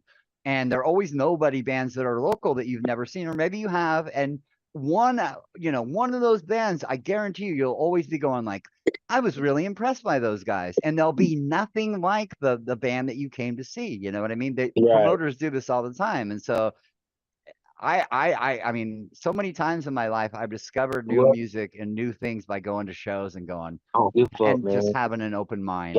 Y'all leave that alone, man. Polka is a little bit blues. Polka, I just now realized it. Hell yeah. So I just want to congratulate everybody that made it through, and I want to say, looking forward to hearing all you guys' songs. And like I said, I'm always around if you guys need to shoot something off me or want me to listen to it, or just have a stupid question. Nothing is too stupid for me. just ask away. Jason is as much a master engineer and oh yeah, I'm gonna put it out there. Sound guy as he is a metalhead. I have you can get advice there too. Yeah. I'm working on a full cover of the Rain and Blood album by Slayer right now. And so when I'm through with that, I'm going to publish it and let everybody hear that. And I think everyone's going to like it. Well, I like it already. Everything you've already let me listen to sounds awesome, dude. Thank you, man. Hey, Jason, I have a question. Yet to come. Oh, yes. Straight from the Ange. Yeah, yeah. Well, see, Jason has a little trigger, so I'm gonna cock it back a hot minute. So with all this AI music and spam and things like that, she knows how to push my button. Okay, so a lot of artists are receiving emails and saying their labels and asking them to sign with them and things like that. What are things they should look out for, especially with I'll tell you right now, the first thing I won't take you down the full AI album. Yeah. Okay, but so the first thing that you should know as a musician that record labels never sign somebody online. They don't sign people that just publish their music online. They're looking for bands. They're looking for a band that is a unit that can prove that they can play shows. The ultimate goal for a record label is to sign a band, put out an album, and then support the album with the tour. Like, you will never get a record label that wants to sign you, do an album, and then just sit on your ass. So the benefit already is they're just never going to be looking for solo artists. They're looking for bands. And I mean, it might be different in a couple different genres, but I'm pretty much sure it's all the way across the board. If you're a good rapper, that's great, but they want to see you live and they want to see the fans interact with you, because that's where the labels will make their money. They don't make them off of record sales. They make it off of the shows that you go to. So I'll tell you right now, no record label person is ever going to cold send you an email. That's never going to happen. You actually have to work hard to get your music into their hands. And one of the ways that the bands do it is they have showcases, which is a show where a bunch of different bands perform and record label people are invited to go out and watch. One of the golden rules for A&R for any record, and I know this from, I'm friends with the A&R rep from Sony, is they never take unsolicited work. Meaning I can't send my music to them. They have to be recommended it by another person in either their company or another A&R rep. So they have to discover it organically. If not, then they're not doing their job and they just don't do it. But the sad part is people send their music to these people and they don't realize that they're not going to listen to it. They just literally will throw it in the trash because they're not allowed to accept unsolicited music. So if you are contacted by a label rep, they will always give you their title, they will give you their phone number, and they will have a header on their email from the company. So if they're messaging you an email from Sony, their email address will be at sony.com. If you're being contacted by somebody from, any record label, they'll send you the email from the record label's email. It'll never be a personal email. That's never a thing. They want a trail showing their interactions with you before you sign the contract, because it has to be on board. It has to be completely legal. You know what I mean?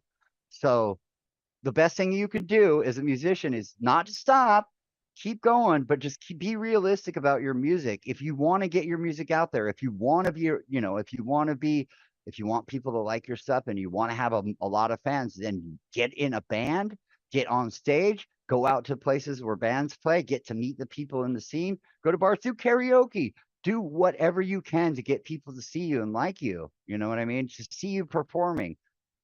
That's the number one rule that I have for that. And so, and a lot of people are very unrealistic about it. They just think that, they can just keep shitting out music in their basement and they're eventually going to get somewhere. Well, you'll get somewhere, but it's never going to be anywhere with a record label, and you're never going to go on tour, and you know what I mean? You need to be realistic about this stuff. If you want to be involved in music like that, you have to work hard. And that means getting out there every night or on the nights when you need to. Also, Damn, AI, there's nothing wrong with AI and let me finish, Tony. Nothing wrong with AI in music. A lot of people do it and they use it. I don't think there's a problem with it. I think the problem is the non-disclosure of people using AI in their music. And so when I'm not forced to, but when I listen to something and I discover that it's AI, I'm immediately turned off because you didn't tell me that you were using that thing and I had the best intentions of you. Not that it's a bad thing, but I think that I should be able to see right up front that it was AI.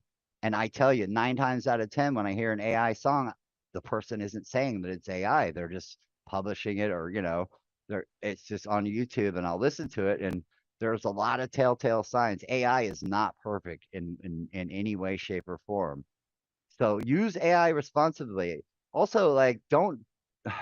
One of the best things you can do is get away from having AI generate your lyrics. It's a really poor thing. Use your own brain for your own stuff. Even if you don't think it's good, someone out there will like it because it's original. Don't rely on AI to do the thinking for you. Think for yourself. It'll build up that brain and get you to a better place. So always do that. Well, I'm a little bummed that Sony record deal I got on BandLab yesterday isn't legit, but thank you. My best friend in real life has worked for Sony for the past 40 years. Like, we worked for a record label. One of our first jobs when we were kids was at this record label that was bought out by Sony. He continued on with the company. I fucked off. He still works there. He works with a ton of artists. He has Slipknot albums on his wall. And if I have any questions that aren't intuitive, I will ask him and other people that I'm still friends with in the business. I have tons of them. And literally, I mean, you have to work really hard. You cannot just making songs and recording songs is not enough. You have to get out there and show that you want it. You know what I mean? And when you show people that you want it by getting on stage and bearing yourself for everybody, the record label see it too. Yeah, there is a grind you have to go through there. Yeah. It's very hard, and I don't want to stop anybody from making music. That's not my intention. I think that making music online is still very viable. You can still become an artist, solo artist. You don't need a big label to support you when it comes to that, because a big label is really only for supporting you on a big tour. They pay for all the expenses, they pay for everything, something that you couldn't do as a person. So if your intention is just to make music and have fun doing it, but don't get confused and don't think that, you're gonna change the world by just writing songs in your basement. Like, there are people that are doing like 100 times more than that every minute of their lives, and they want it, and those are the people that the record labels are going to gravitate towards. Yeah. Yes, that's it. streaming artists and performing artists are two different Right. I types go of on artists to the record Twitch and I labels. look all the time for people, and I find people, there's a very different crowd from the people that are recording. There's a lot of them on there that are recording music, and it's all great. They're all really good. And then there's the other side where people are actually performing, and it seems like it's nothing, but man, they're doing it every night. They're going on there, spending 3 or 4 hours, sometimes, up to 12 hours on a stream, taking requests from the audience, singing their guts out. Those people have a good shot at going somewhere. Even though they are solo, they have better shot than a lot of people. So I think if you also want to, if you want to get a good inspiration for your music, go on Twitch and watch some of the artists on there, and you'll meet some people that'll make you feel good about what you do, and that will inspire you to do more. And I always say this too, above else, like, don't let BandLab define you. Like, BandLab is a bunch of musicians. We're all musicians. So everything is great. Everybody's going to support each other. That's just the way it is. But you're never going to get real fans, which is what you want as a musician. You want people that don't listen to music to buy your music and listen to your music. So take your music off of BandLab, take chances, make YouTube videos, put your music on Spotify, go on Twitch, stream your music, sing it, do anything that will reward you for the thing that you're doing. Because when you get stuck in a rut, or I won't even say it's a rut, but when you get stuck on BandLab, there's no payback. BandLab will never support you. You will never get a dime. You will never get anything other than a like or a follow. And that doesn't mean anything to anybody when everybody's a musician. Like I said, everybody's going to like everything. So you want to take a chance, you want to do something, you want to go to the places where people are taking really real chances every day. And like I said, you don't have to get a band to do that. That just means putting your music on YouTube, putting it on Spotify, putting it on services where you get rewarded for the plays, or you get rewarded for the watches and likes. It's a real thing. I said this before. I think that once everybody gets to a certain point with their music, I think they should try to do like a streaming show, like what we're doing now. Go on Twitch, go on YouTube, stream your music, talk about music, develop a brand for yourself. Let people know you outside of the BandLab thing. Get comfortable. You know what I mean? Or come on Angified. The best place to come to still has a stream your good music. place. Yes. I mean, and I'm not saying BandLab is a terrible place. Definitely it's brought us all together, and I love that, but it's never going to reward you for what you do. If you want that, then you need to go places that do it, and don't be afraid. Just do it. Just like Rusty says, don't be afraid, you know? No, it's don't be scared. Yeah. Take chances. Take chances. Music is about taking chances. So sometimes you have to take a chance. You don't have to fucking risk your life. It's just, it's your music. You're going to put it out there anyway. Why not do it?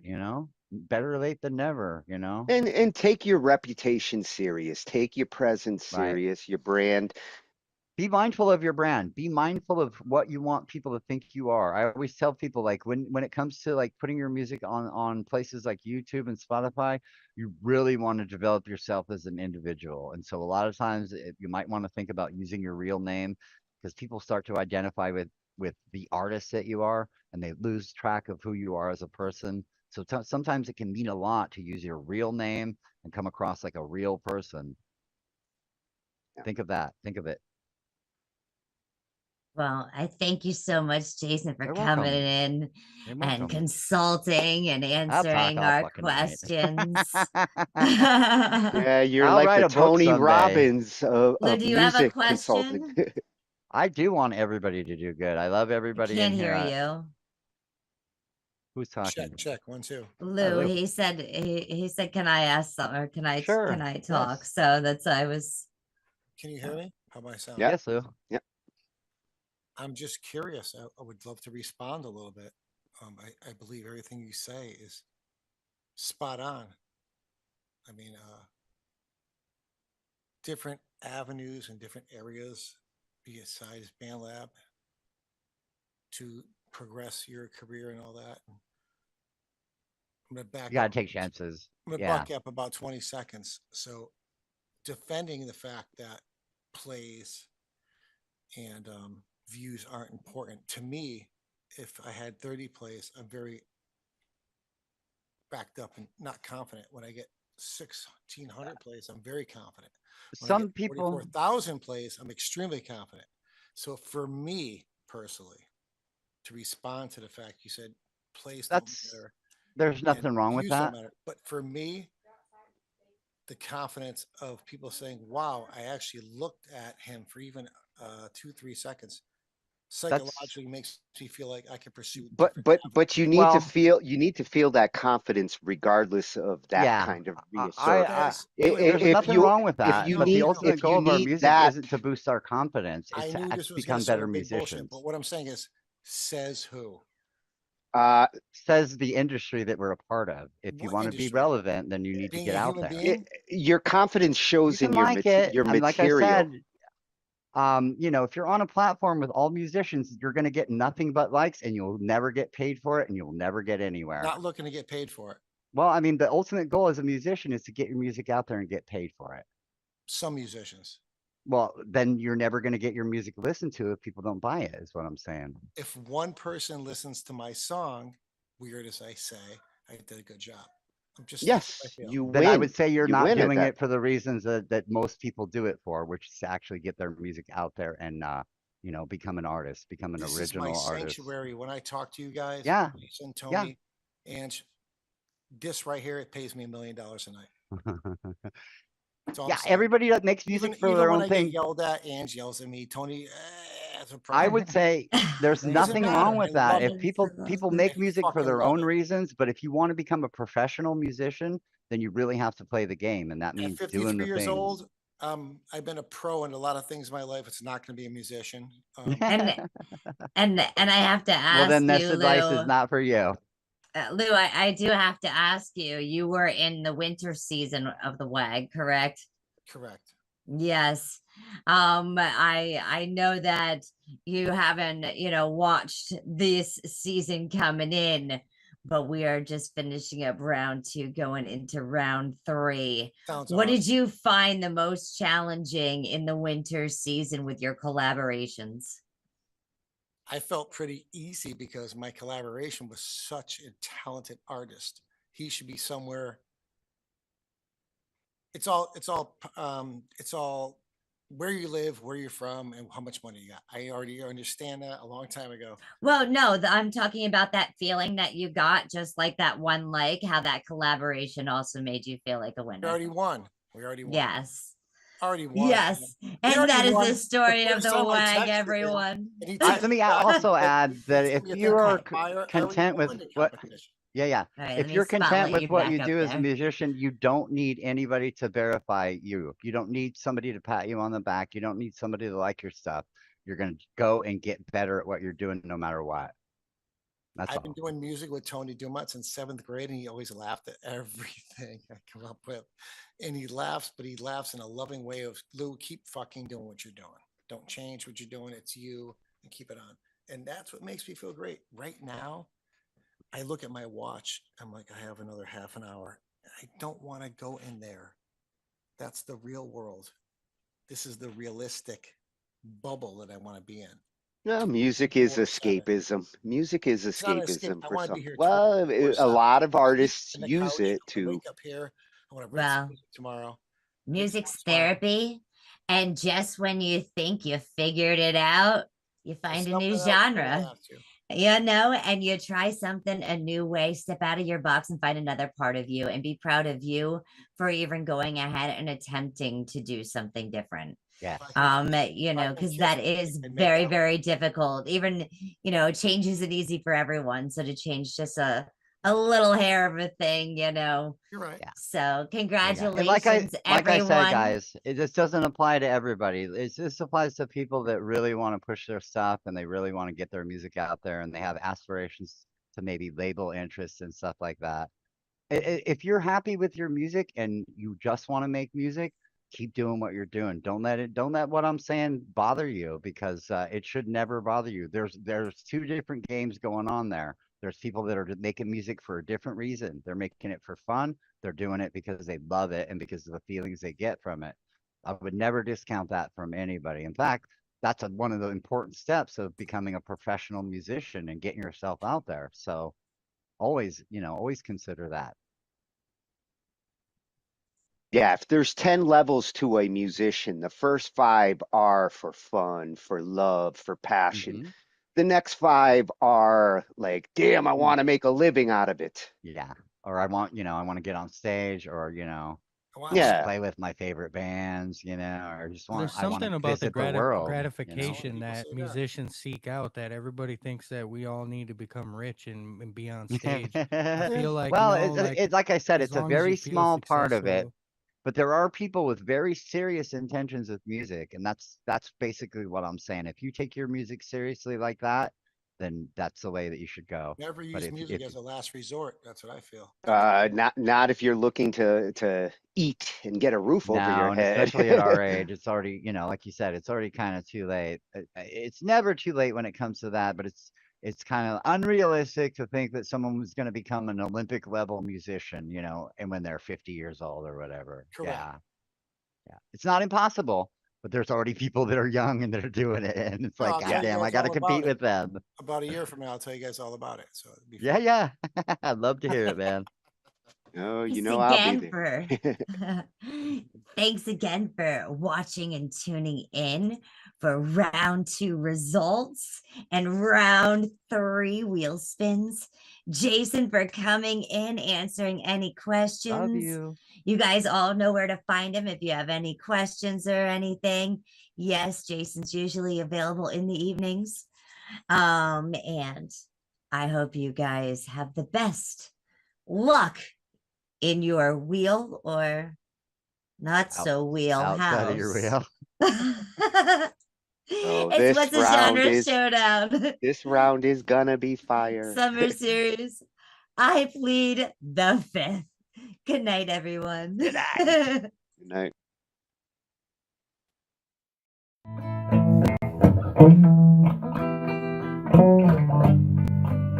I love you, oh loves. Do you have those? Do you wanna share them with me? I love you, oh loves. Oh, do you have those? I like to share mine with you. Can